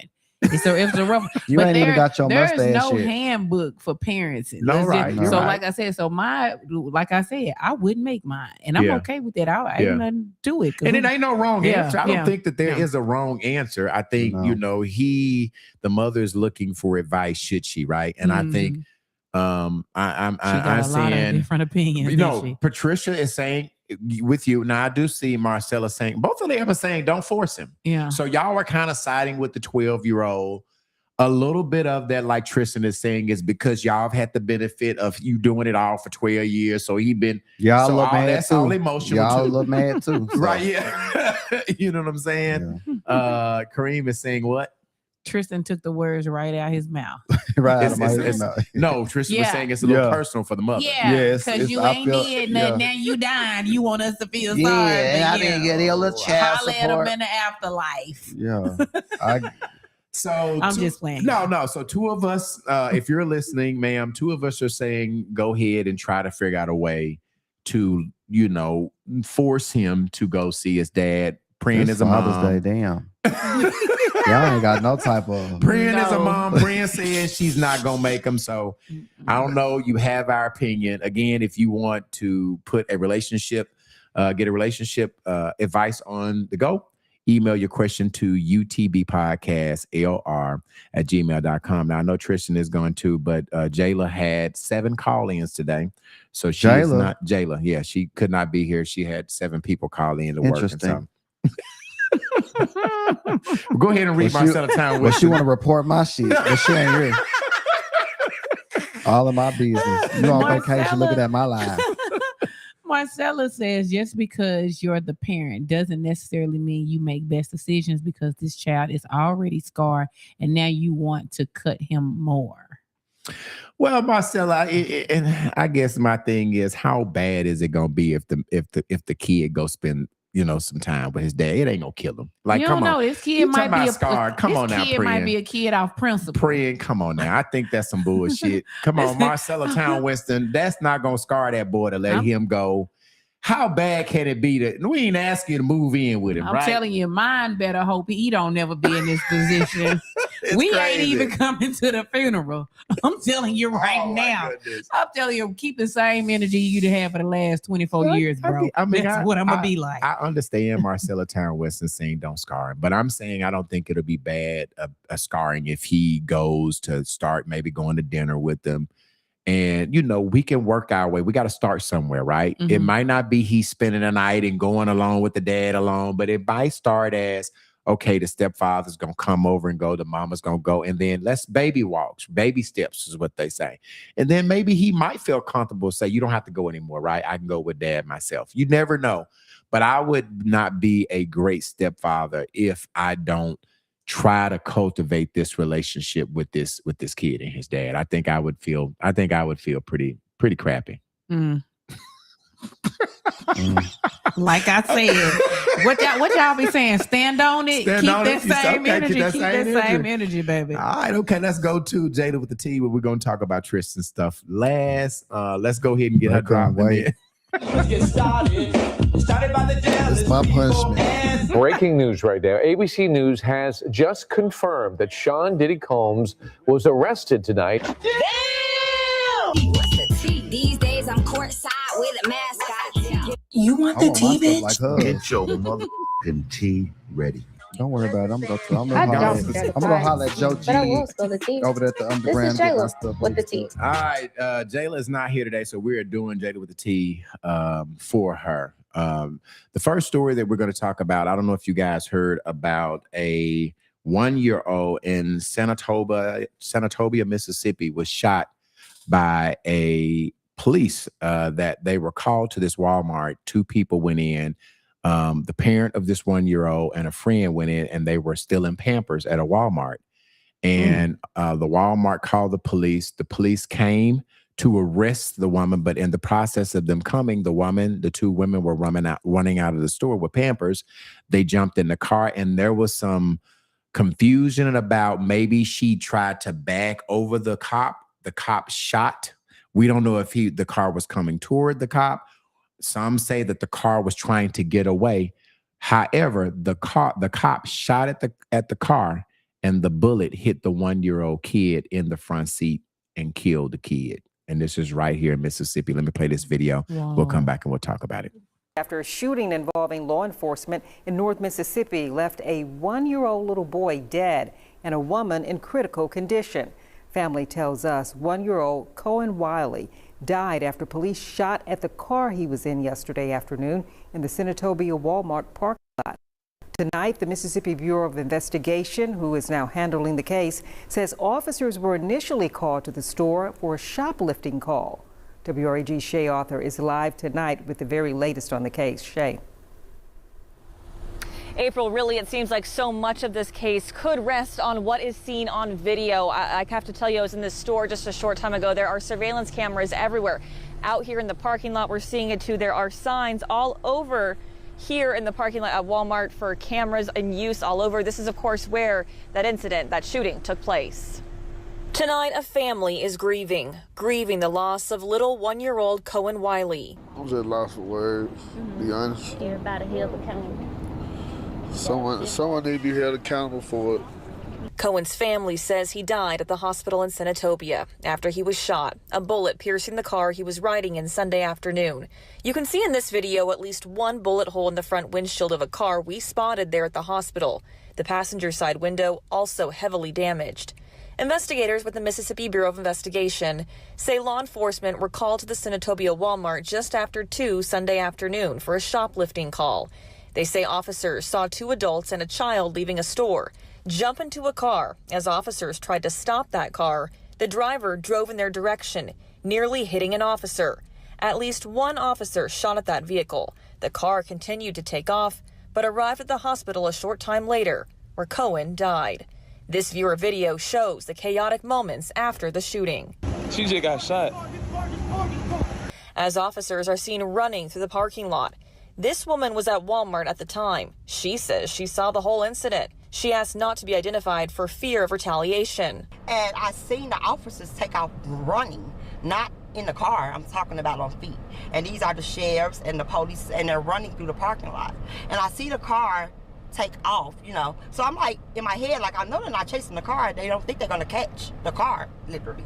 Then I hear gunshots. And I'm like, I know they're not shooting at a car that's leaving in a public. This is Walmart. A separate witness told me he heard 2 gunshots. He said law enforcement was already waiting in the parking lot as 2 women exited. with 1 box of diapers, 1 holding baby Cohen. Today, we went to Senatobia City Hall to request the police department's shoplifting response policy, the number of shoplifting calls received at the Walmart in the last 6 months, as well as body-worn and dash camera footage from officers. I also spoke with the mayor, who would not say how many officers were involved in the incident or if anyone was on administrative leave during the investigation. But as a small town now has questions, people we talk to hope for transparency in the case. I'm just tired of it. It's something to think about. I just hope the truth come out. So again, that's right there down the street in Mississippi. A 1-year-old loses his life. I think that's the excessive. And then from what everybody was saying, they were driving off and leaving, so y'all chased the car down to shoot. After you've seen a kid. After you've seen a kid. Yeah, and and obviously, because there was some, even if the car was coming towards you and you were able to get out of the way, you still should decide, because I know his excuse is going to be tag number. His excuse is going to be the vehicle was coming towards me, right? The killing thing about it is that the bullet went through the windshield. Through the front. The windshield. So if they're leaving, I'm shooting the car. Is going to go through the back. The bullet's That going to go through the means back. they ran to the other side where they can be in front of them. Unless they went through the back window and out the front. Well, you guys saw that there was a bullet hole in the front and on the side. So it was but they actually, didn't show the back. Yeah, they didn't show the back.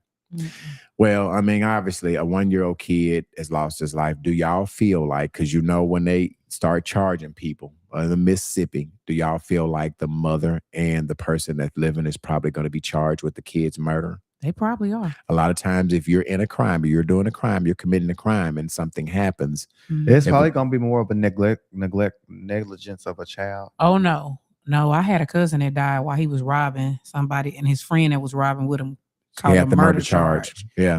That's what I'm thinking. That's what I'm thinking. They're going to charge the mother and that friend who was still in Pampers with her own 1-year-old death, because a murder happened in the deal of her actually doing a crime. The crazy part she is has to be that charged the for the police crime were first. running You don't know. She has not been. You don't know who was doing the crime. You said 2 women. It could have been the other girl doing the crime. Well, both of them were stealing, right? And they So was my running out thing, together. if a murder happens in the process of you doing that crime, you can be charged with that I don't murder. trust Walmart. You see what they did to me. Fuck. Yeah.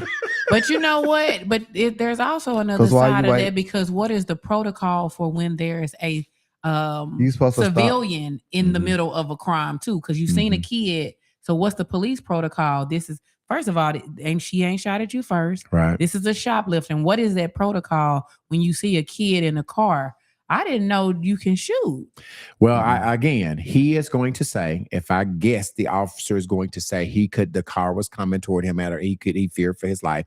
That is what he's going to say. They're going to say And they I- tried to run him over. They tried to run him over and they kill him and he shot. Car That's is a weapon. that car is a deadly weapon. I promise you that is what he's going to say. And I have not heard anything, but that's the only way legally he cannot be charged with this 1-year-old's murder, is to say that. Yeah.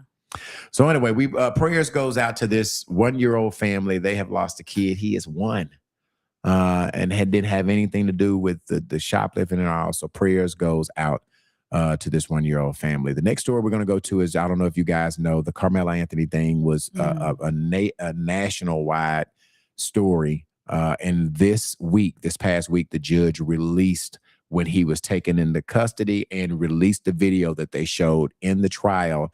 And it showed Carmelo Anthony crying, saying that he put his hands on me. I'm going to play the video and then we'll come back and we will talk about that. Here it goes. Over there. Under a memorial pen. Don't reach for anything, all right, man? Stop right there for me. Dispatch 443. I got the suspects, and they're currently treating the victim. Again, he's down in the north end of the stadium. All right. Any weapons on you like that?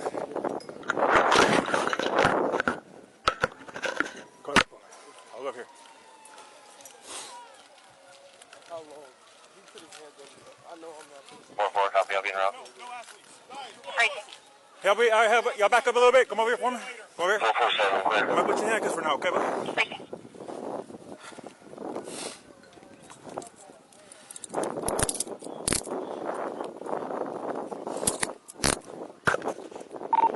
West 443. Everybody can slow down.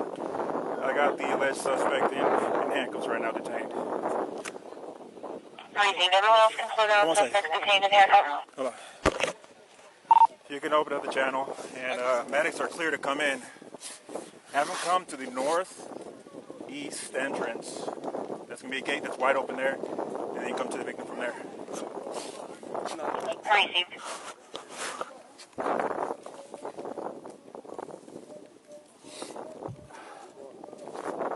This is the alleged suspect. All right.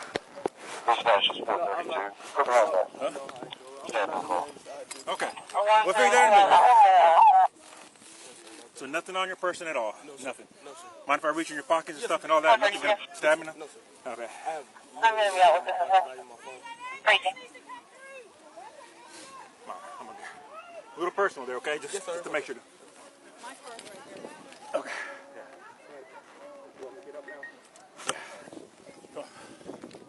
All right.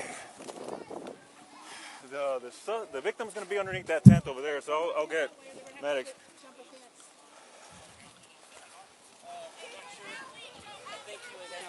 Memorial tent over there, guys. All right. He put his hands on me. I told him not to. He put his hands on me. What's happening right now? Victim is over here. So you hear Carmela saying that the kid put his hand on him crying. Brent, you were out. We had talked about this last week. It was a really, really bad situation. The kid has 35 years that he was sentenced, and they finally released the video. They also released a video of him running down after he stabbed the Metcalf kid. He ran down the bleachers and kind of fell. So they are now releasing some of the videos that they showed in court. Bree Felice is saying about the Carmelo Anthony situation. The situation bothered me tremendously with Carmelo. Yeah. And then that's Tristan tagging somebody, and then free Carmelo. Yeah, so they're finally releasing all of the video, which all that shows to me is that he was frightened. He obviously did not try to run to get away. They were saying that he had ran, and it is a really, really bad situation. That is just a terrible situation. That whole little trial has even more divided the country in race. You know, all of the blacks are saying he should have gotten away. Most of the whites are saying he deserved what he got. It's a terrible situation. I did several lives about it, and I mean, I just hope that he's able to get an attorney to bring up on appeal, because I obviously think 35 years is an astronomical amount of time. At least manslaughter. Yeah, for someone who was defending themselves. So it continues to get national exposure, even though it's over. I just hope that he's able. Is that out of Texas? It's out of Collin County. Yeah, normally, they have horrible. Well, actually, Texas have stand your ground laws and stuff. So stand your ground ain't for us. I know. We gotta remember. I was explaining it to my son. Listen. Stand your ground is for them, so they can shoot us. It ain't self-defense is for them. It's definitely not for us. We know that. Yeah, read Bree Felice's. She said he never ran. That tugged her heart so bad. I have a nephew his age, could have easily been one of my loved ones. I literally cried and followed that case for days and had to turn it off. Yeah, that's real sad. Yeah. It made me think about my kid. My kid is the only black. My youngest is the only black in his friends group. And I try to always just come across just positive and non-prejudice in any way. But I just be like, you got to be mindful, baby boy, that you are the only brown kid around you. You can't do everything with them. I just, and I just pray over my always, child. as a platform, try to keep it in the middle, right? But it's so racially divided, because all of the white medias were saying he deserved it, right? And I really do think I have a kid that lives in Texas, and I tell my son, if somebody put your hands on you, get to the house, defend yourself. And so I could see my son being in the same similar situation. You don't know, you trying to get to the house, and people are saying, why did he have a knife and all of that? All of these controversial questions that are coming up. Why did he do this? Why did he have a knife? Well, if you wouldn't have messed with him, the knife would have stayed in his damn backpack, and you wouldn't have never known he had a knife. So it is real controversial on that. So I just pray that Marcelo Town Winston said that he gets a good lawyer. Read Monica Ellis. She comment. said, so sad. I really wish someone knew he was getting picked on so all of this could have been avoided. I don't agree with stabbing, but I can understand he was defending himself. Keep your hands to yourself. Yeah. But now that we seeing this boy's father and how they reacting, you can almost guess how the kid was. Just some of the things that's going on with his family now and how he talking on social media and crazy. The dad is? Mm-hmm. I need to follow that because I've been seeing Yeah. people talk about it, but I haven't been seeing what he posts. I need to go and try to follow that. You can kind of tell his son was the problem. Really? Mm-hmm. Well, I'm going to go back. I'm glad you said that because I'm going to go back and try to research that. Now, the last thing that we're going to talk about, I actually put a opening statement about Tristan's little rant on social media. There And I'm wasn't no gonna- little rant. Yeah, I need the tea because I missed all I'm this. going to read it. Social media has been talking all weekend about Tristan Hobbs went viral over the passionate rant involving a client he says took advantage of him. Was he justified? Did Tristan go too far? Or was it a man finally reaching his breaking point? All right. We're playing the video, breaking down the situation and discussing the bigger issue, knowing your value and refusing to be treated less than what you're worth. So this weekend, Priyan, I got probably 1,500 texts, right? Tristan is going off and he's yada, yada, yada. Why people want to tell on me all the time? I'm wrong.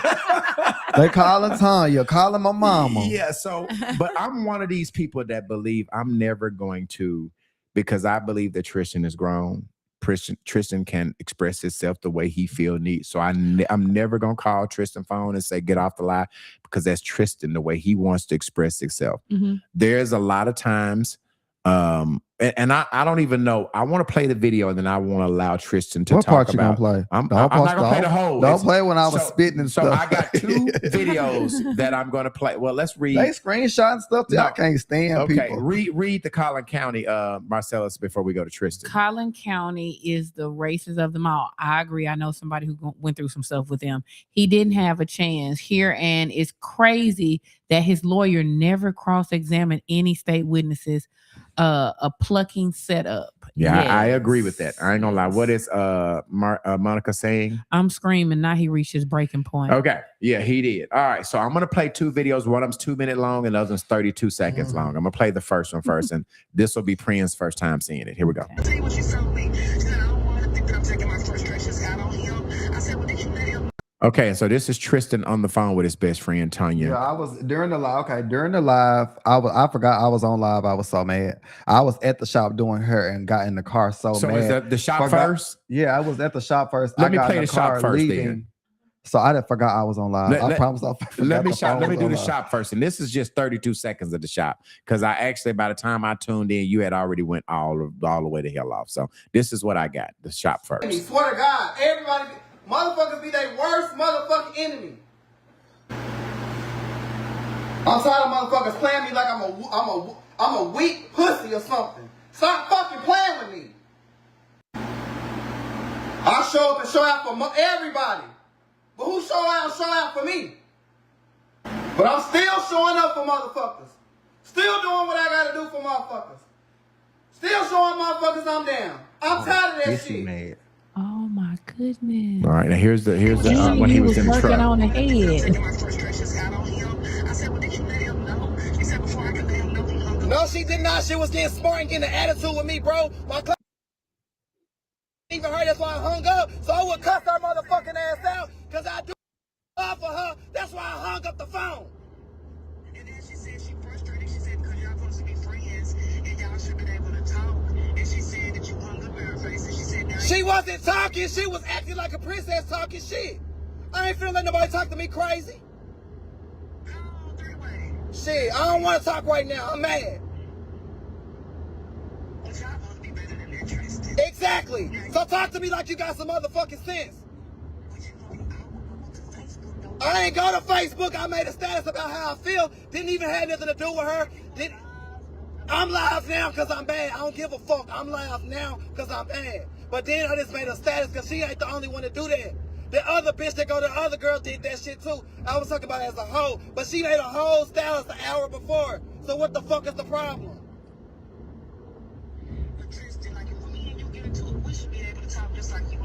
But you ain't getting an attitude with me on the phone. You sit up here and listen. We listen to each other. She getting all attitude and shit like I did something to her. I understand you frustrated, but girl, don't take it out on me.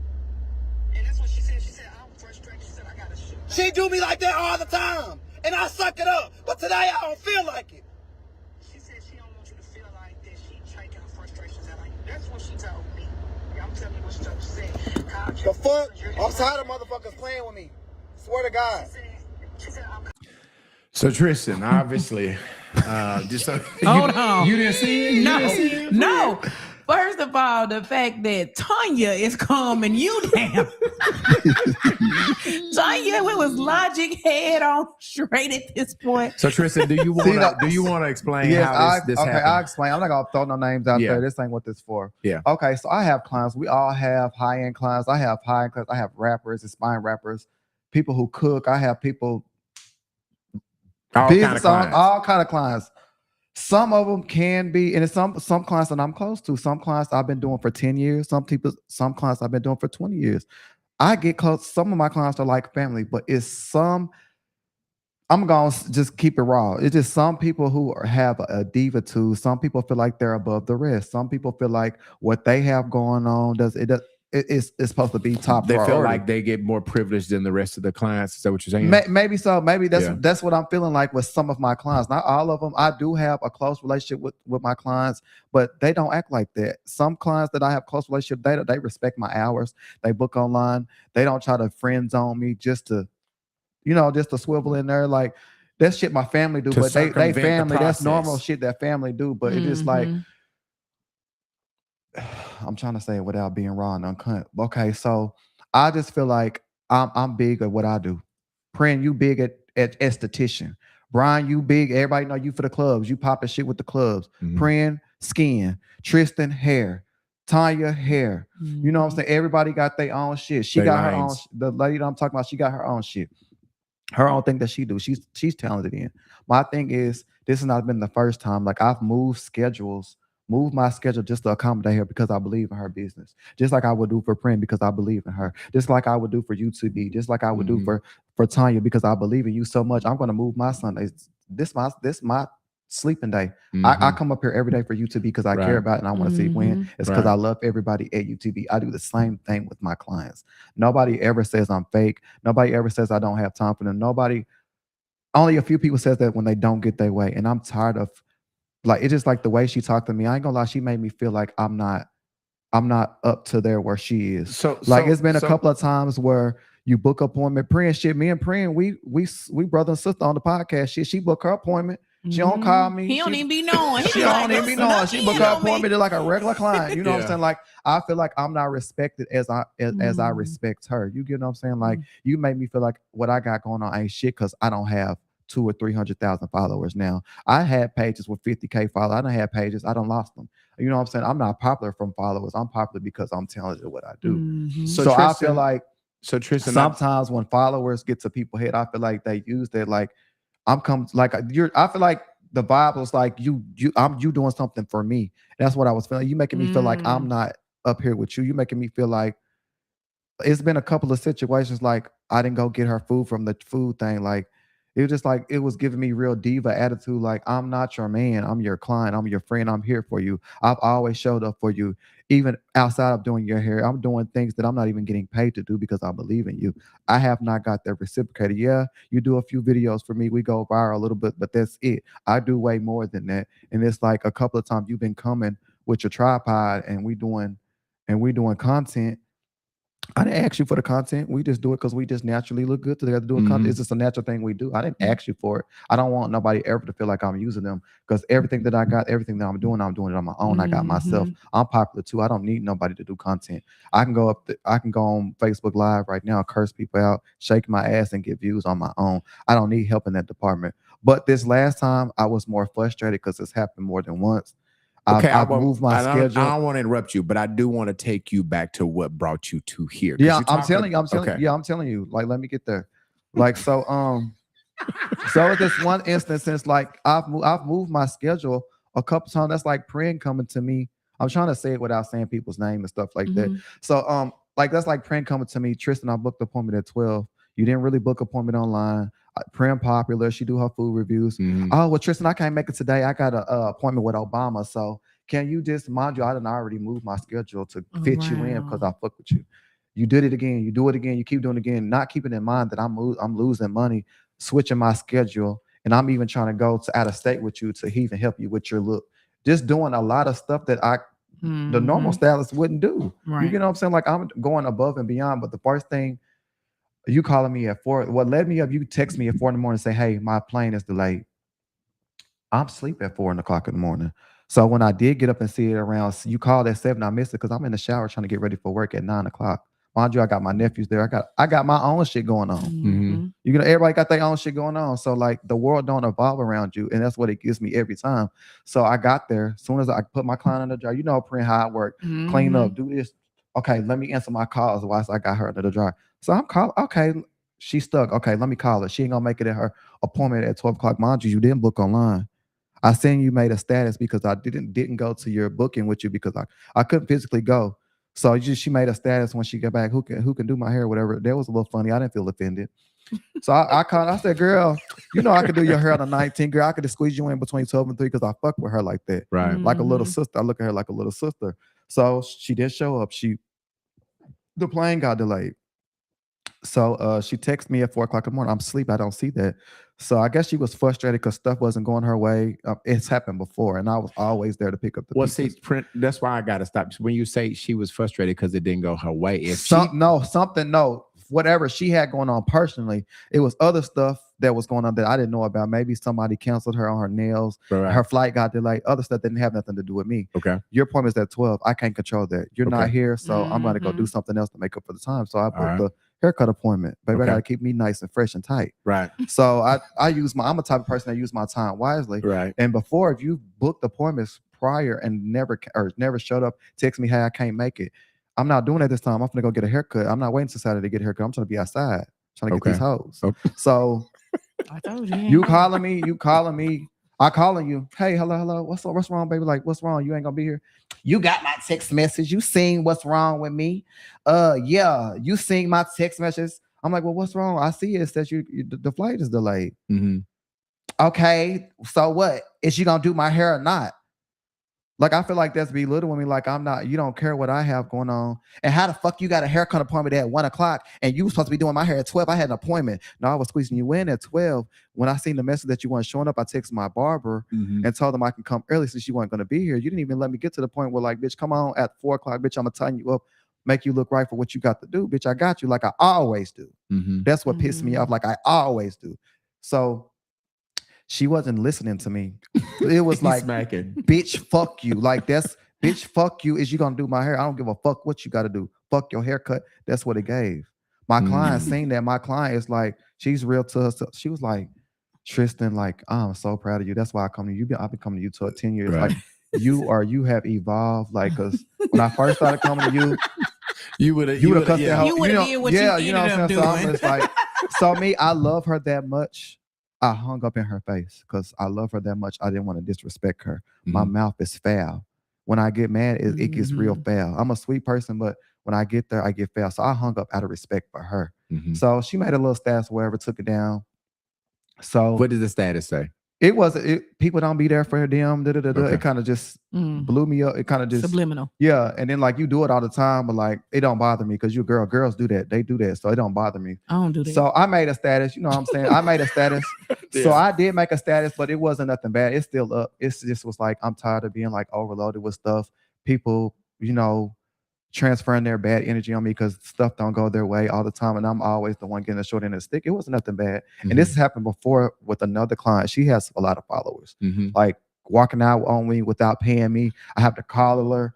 Like, I'm gonna send you your money, friend. I'm like, bitch, it's 3 days. Where the fuck is my money? Right, like right, you know what I'm saying? I'm so close to Pause. what you. Yes. Was Bree Felice getting her hair done while this going on? No, she was on the phone. Everything. Because listen, my cousin can vouch for you. My cousin, she works from home, so to pass the time, I'm doing hair. I have my 2 phones set up on my like on my window. Like I talk to my family throughout the day while I'm doing hair. So my cousin are firsthand witnesses of how people talk to me, how people treat me, and I don't even go to Facebook with it. Like she's been there when people have talked crazy to me.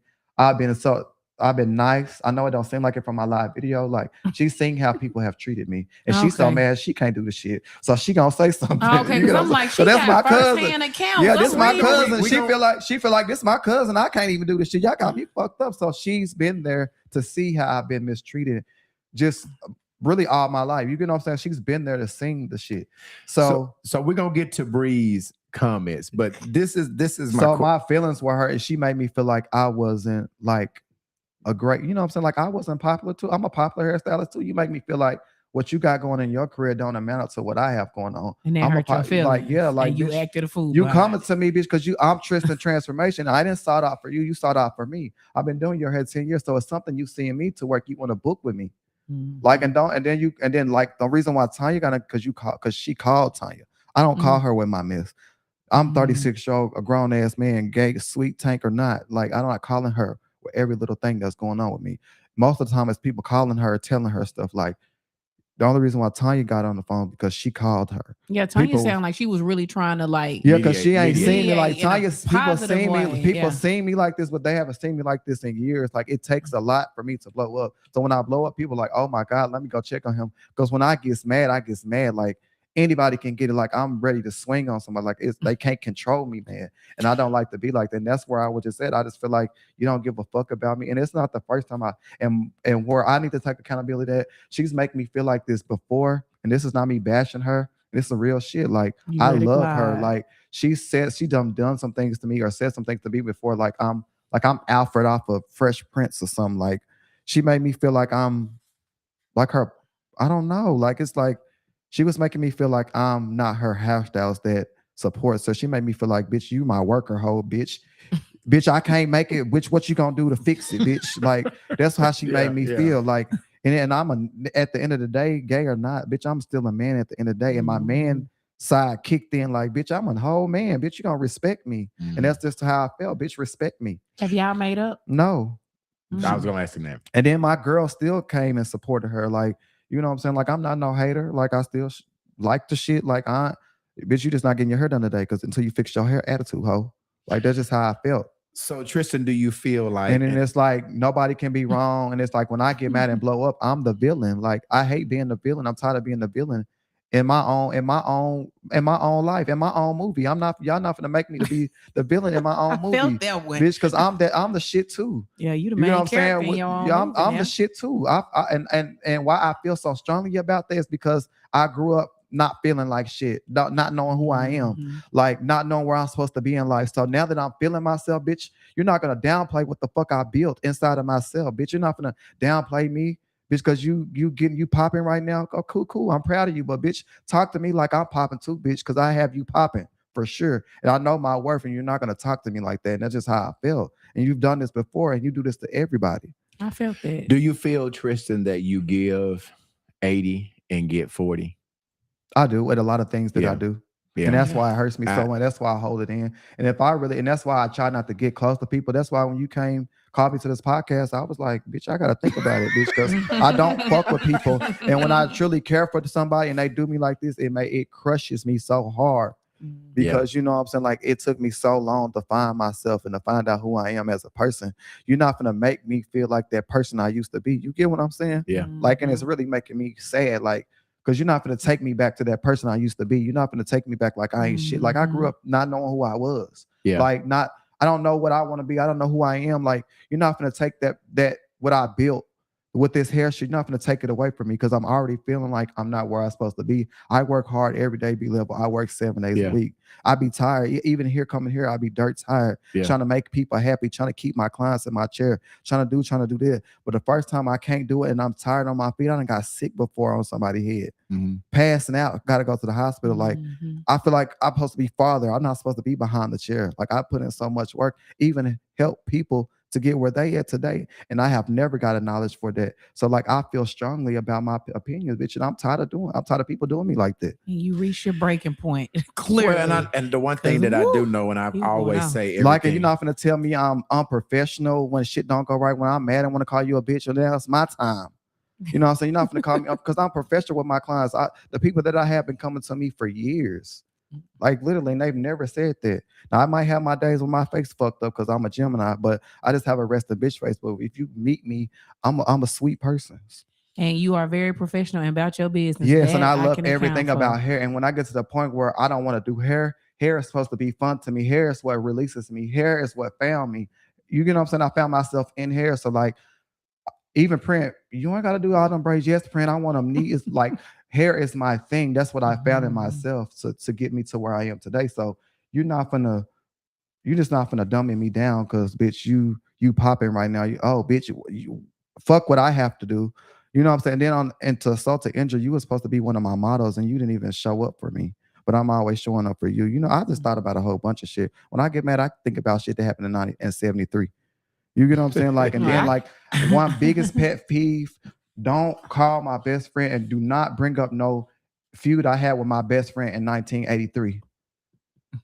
I'm 36 years old. You know how long ago me and Tanya got into it? Like that shit right there just says a lot to me about people's characters and how they really feel. Like why every time we have a disagreement, they bring up the time that me and Tanya got into it. I don't like shit like that. It sounds like you be a friend of people and people don't be a friend of you. That's what it's like you're not thinking about what I have to do. Yeah, bitch, I'm going to move my schedule up to go get my hair cut. Just because you ain't on time for your appointments, bitch, I'm going to be on time for mine. And that's just how I was looking for edit. And that happened only one. It's not the first time. 3, 4, 5, 6 times. And sometimes your mouth gets you in trouble. And you know what I'm saying? Like, and I'm that person, right? Hey, breathe, don't do that. I'm the person that I used to be like you. Like I'm a teacher. If I've been through the same thing, if I see myself and you, I'm going to tell you, hey, that's not right. You got to calm down. I was a ticking time bomb. People will tell you some of the stuff I used to click out on. I don't do that no more because I don't want to be that angry person no more. So I try to put that on the people that I love and care about. Hey, you don't got to get mad. You don't have to be out of shape. Do this, do that. I'm here for you. So I try to put that out on people. For you to do me like that is crazy because I'm not an angry person for you. I'm not a person like, I'm not a fuck you type person. I'm going to always try to make people happy. You know what I'm saying? Like, so that really just pissed me off. Well, the one thing is, and I ain't gonna lie, I wanted somebody to fight for her. Like, that's how mad I was. You want to fight? No, I'm saying I wanted somebody to fight. That's how mad I was. I wanted her to call some nigga up there so we can bang it out. That's how mad I was. That's how frustrated I was. I'm giving you an example of how mad I was. Well, I knew you were pretty upset. But I think sometimes when people, obviously, I don't got know. a little hot now. Let me cut the air down. Yeah, I thought it was, you normally be cold in the studio. I will say, Tristan, you know, like we always say, like, I think because you do love hard, right? And there is no in between with Tristan. You mostly are all in, or you not. And sometimes you have to realize relationships for what they really are. You know what I mean? Mm-hmm. And I'll say this to you: you have to treat people how to treat you. You have to teach people how to treat you. You know what I mean? Mm-hmm. And you have to stop giving to people who are not giving to you. And that is the hardest thing for people who are like you. You have to recognize the red flags. And I don't know what happened. I just know that you always give a lot of times more than you receive. Mm-hmm. And that's a Tristan thing that you got to correct. Yeah, and so and I don't want her to think that lie was about her. I only went live because I seen the little status that she made and took them down. And then, like, if you would have never, I made a status, but it wasn't direct. It's just how I felt. Like, it was just, and then I sent it through ChatGPT to make sure it was real clean. So where it wasn't very controversial. You know what I'm saying? Like, you decided to comment on there and get everything riled up and then delete the comment when it got tough. Like, you should never comment because nobody knew who I was talking about. I make statuses like that all the time, get thousands of likes on stuff that I feel or I've been through. That's how I get my check. Most of my check come from me making those types of statuses, and I'm getting all those shares. I don't just post hair pictures. If you go through my timeline, it's something. I'm gonna say something meaningful. I'm gonna post a picture of myself, my artwork, like, and those are the things that get the most views. Like the stuff that I say, the stuff that I've been through, because it helps other people. And instead of her, but like calling me bitch, like, you think I'm mad at you? You go and comment, yeah, because I was just intending on getting my hair done, and then you take the status away, and then now you got all these other people on here. So I have two questions. Commenting, right? You know what I'm saying? Like, and you're making it seem like I went live about you. Now you're making it seem like I've been making statuses about you when it wasn't even the case. You should have never commented. So I got two. Well, actually, really just one. Prin asked you, have you talked to her? You have not talked to her since then. No. Will there be a chance where she can come? I mean, I mean, if we have a conversation now, I probably would talk. But if it goes on weeks or months, I'm not gonna want to talk to her. It's gonna be like I'm a Gemini, so it's just like I'm cool on you. Like, and I've heard her say to my friend, like she feels like I should apologize, or she's tired of apologizing. Well, shit, change your behavior. Shit, you don't have to apologize to me. Sometimes apology can be a change in behavior. Just change your behavior. You don't have to apologize. I will say this: the fact that she went to Tanya means that she probably does want to try to make it work out. Yeah, 'cause she but knows she's Tanya always was the she only one who talked coulda- to other people as well that was around her, because I had a few people call me, but I'm not upset about that. I mean, people gonna talk. I don't care. Do you think it's one of those things where you can cool off and you can forgive her? I mean, yeah, I can, but like I want people to treat me like how I treat them. So like we could talk. I don't have to beef with her or be in the blocks or beefing with her, but I'm not. It's just like you're gonna have to buckle down. Like I was wrong. I was angry. Like you're gonna have to like just because you apologize all the many times and I haven't, that means you in the wrong. Like I don't have to. I know when I'm wrong and right or wrong. Now, what I'm apologize if we do talk, I'm apologize for like not telling you how I really feel, because that's where I messed up. Because you already made me feel like this numerous of times. I just didn't say nothing. You my bitch, so I'm just like gonna look past it. So that's where I fucked up, but not letting you know how I truly feel. And you probably didn't know that you was making me feel that way. So that's where I fucked up at. So last question, do you regret going live, or do you feel like you needed to do that to let off the steam? I mean, I regret going live because I didn't want. The only reason why I regret going live because I don't like people to see me when I'm that angry. You know, I don't like people seeing me like that, because when I get angry. Like I'm running cars through buildings. Like I overdo it. You know what I'm saying? I overly do it. Like get the fuck away. Can't nobody come. It's like get the fuck out the street, move your kids and everything. And I don't, and it scares people off. So like I don't ever want, only a few people see me like that. And nobody's seen me like that in a very long time. All right, so let's read some of these comments and then we're gonna get out of here. Brit, the last one is saying what, Prince? So I've been kind of reading them, and that last one just sums up what most people been saying is that Tristan go above and beyond for people. That the lady had an attitude, whoever she was, and that he needs to. They're tired of you can't teach people how to treat you on so very long. You got to get rid of them. And then, I mean, the comments are all on the same thing. Tristan, he too nice, pretty much. He go. And these are all people that know me and they're seeing some things. Even with clients, like I had to speak before, like people have actually been there and seen it for themselves. Like I just don't put it out there. Like I kind of just like, even like something when I talk on the phone, I have to put it on speakerphone. So sometimes because I'm like, that's why I can't work for you, because these people talk to you crazy. Like I get talked to crazy just about every other day when people can't get their way. I can't squeeze them in. And I'm spending all this money on the booking site. They're just used to me being this fun young boy that opened their first shop at 24. You know what I'm saying? Come on, just come in, walk in. They're used to me being that way. But now I'm trying to take my business to another level. I'm 36 years old. I'm trying to broaden my business on a corporate level. I'm trying to do big things with my hair career. I can't do that if people are not sticking to my rules and I don't have the support. And you're supposed to be the ones to support me and or supposedly helping me put my name out there more, or we working together. It's not supposed to be a one-way thing. It's supposed to be we helping each other get to where we got to go. Because to be honest, you don't have yourself together, right? You're not there where you need to be. You can go further. You can do bigger things, and that's with everybody, not just her, not just with me. UTB can go further. Praying schools can go further. She can have a school in Mexico. I'm working on it. You get what I'm saying? Like that's the type of people I'll be around. That's why we get along. That's why we haven't had a splat, because we're helping each other.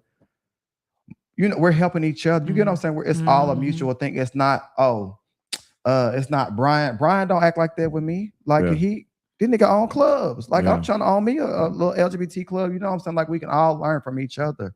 Even when I'm talking to people, I've learned a lot from Anthony just being here, you know what I'm saying, about how I need to structure my business and stuff like that. He's been helping me, talking to me about that. Like I just, like whoever I'm around, I want it to be equal thing. Like with me and you making it seem like you're doing something for me and I'm not giving nothing in return. Because I heard her on the phone saying like, I charge $500 for my content videos.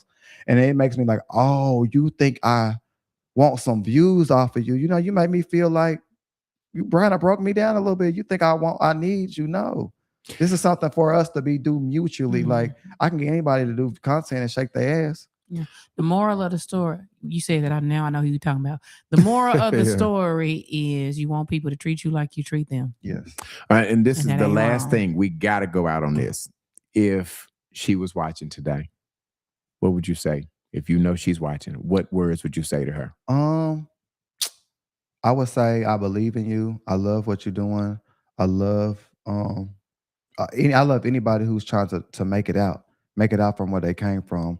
Like I still support you. I want to see you win. You have a lot of stuff in you that the world needs to see. You just have to not think everybody is out to get you. And we've had our talks, and it's not for me to put it out there. You know what I'm saying? Like everybody has things that they've been through in life. You know what I'm saying? Even with myself, and like I want her to evolve from.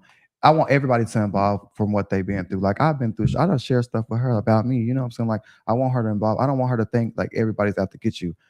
Tam will tell you, I used to think everybody was out to get me. And once I kind of released that, I kind of flourish more. You get what I'm saying? Like I want her to do the same thing. I'm not out to get you. I'm not trying to sabotage you. And I think it's not even me. You know, and it probably was, she probably wasn't even mad at me. I just feel like it was more a frustration, her stuff. Because I feel like she probably feel the same way I do. She feel like she don't have nobody there to help her either. But I don't want her to be pushing the people that are really God has aligned with you to help you through whatever you're trying to get. You know, I feel like God aligned us together. I've been doing that girl 10 years. You know what I'm saying? Like we work good together. Our videos are flawless. They're perfect. They love us together, just like they like Tanya together, just like they like us together. You know what I'm saying? It's beautiful. It looks beautiful when we're together. Like, and I want her to continue that, even if it's not with me, continue that with somebody else. Just stop thinking everybody's out to get you, baby. We want to see you win. Nobody's above nobody. Stop thinking, like have some type of humble about yourself. Like, is somebody gonna be out there bigger than you, better than you? Just evolve and just keep going. Stop thinking everybody's out to get you. I love you. Still wish you the best. I'm still gonna bump your shit when I'm going to the club. You know what I'm saying? Like I still fuck with you. I look at you like a little sister. That's why I gave you respect enough to hung up in your face, because I never want to hurt you. Never want to hurt your feelings. You know what I'm saying? Like that's why I hung up on you. Not because I'm mad. It's because I don't want to say something that's gonna hurt you, because I don't ever want to hurt you. I want to see you win. So that's what I would say. Candy said, look at B-Level acting like Candy with that last question. And then Candy said, love you, Tristan. And then Bree Felice, who I love already, because baby, she been giving me all the tea on the sidebar. She said, our past self are sometimes our biggest enemy. And I think that's kind of her advice to the young lady we talking about. Yeah. Sometimes we gotta grow up, and we kind of humble ourselves, and we can't believe that everybody out to get us. So oh wow. Yeah, she's definitely beautiful. Like I definitely love like what she's doing. Like, and I feel like I could add to her, she can add to me. You know what I'm saying? That's what we were doing. We were just adding to each other. But that's what I thought. But it was more like, from what you were saying to my friend, it make me feel like you think that I was using you or I need something from you. Because to me, I don't care about the number of followers you have. Like I have a good life. My home is nice. I have a nice car. So I feel like I'm doing good in life. I don't need to use nobody to. Everything that I got, I've done from scratch on my own. Well, I'm, and that's why I allowed you to talk about it as long as you want to. Obviously, this is your platform, as well. And when I saw it, obviously, I didn't call you, because I think sometimes when all these people calling you, what you doing, and you shouldn't be doing that, and get out, that makes it worse. That makes it worse sometimes, I think, for me. Because if I decided to go live, I'd already went through all them reasons why I don't. And what's crazy, and then when I do go, and I have a big blow up like that, and it happens every 3 or 4 years, maybe. It's always a couple of people who reach out to me, and it's like they book appointments. They like, I'm connected to you already. Like I'm booking an appointment with you. Like, yes. I promise you. Like I literally had 10 bookings just from me telling how I feel. You know what I'm saying? Me just being my raw, authentic self. I get it. I have a business. I'm supposed to be professional. If that's a good or a bad thing. Well, I don't either. But you know what I'm saying? But like, transparent. If I'm being transparent, like I had a lot of people reach out to me that I looked at my phone, people that I look up to. I'm like, oh Lord, she calling out. Yeah. Don't cuss me out too bad. Yeah. That was like, no, Tristan, I just went through the same thing. And it's like, you spoke through us, like you spoke up for us. And I'm glad, like I love you. And these is people that are professional, like doctors, lawyers, the people that are here in the hair industry. Like they called me and I was like, you spoke it for us, baby. Just like glad it wasn't me. I'm glad that you did it. Like you spoke it for us, because I'm going through the same thing. And then a lot of other stylists that do work with high-end styles, they was even making statuses saying like, they having the same issues. Like it kind of aligned in the retrograde. You get what I'm saying? Like everybody was having the issues. I seen one guy from Atlanta post like, I hate doing celebrities because they think they above the rest. Like they were going through the same thing that I was going through. So people felt where I was coming from. I just hate that she felt like I was kind of beating her down because she's not the only one that had got on my bed. So I just never talked about it. Well, good. I'm glad it's over with. Glad you okay. I'm straight. Okay. Before we get out of here, Priyan, you had a video. You went to Juneteenth festival yesterday, right? There were 1 million people down there. And this video let's play the video and then you come back and talk about it, okay? Okay. All right, here we go. Hey y'all, it's your girl Little Rock Princess, fresh off work, and at the Juneteenth Festival, I had to come to my car to share this meal with y'all. It is fried crazy, and I got for the first time seafood stuffed French fries, seafood loaded French. Oh my goodness,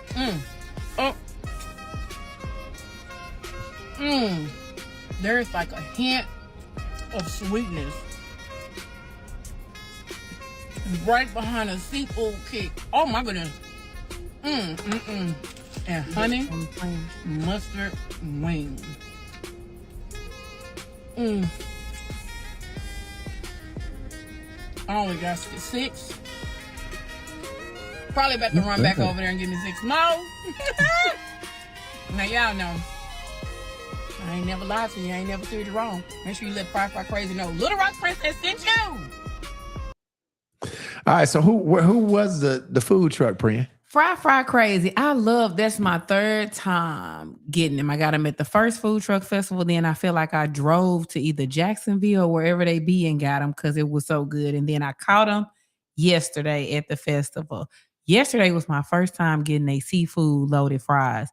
Normally, that's like fire.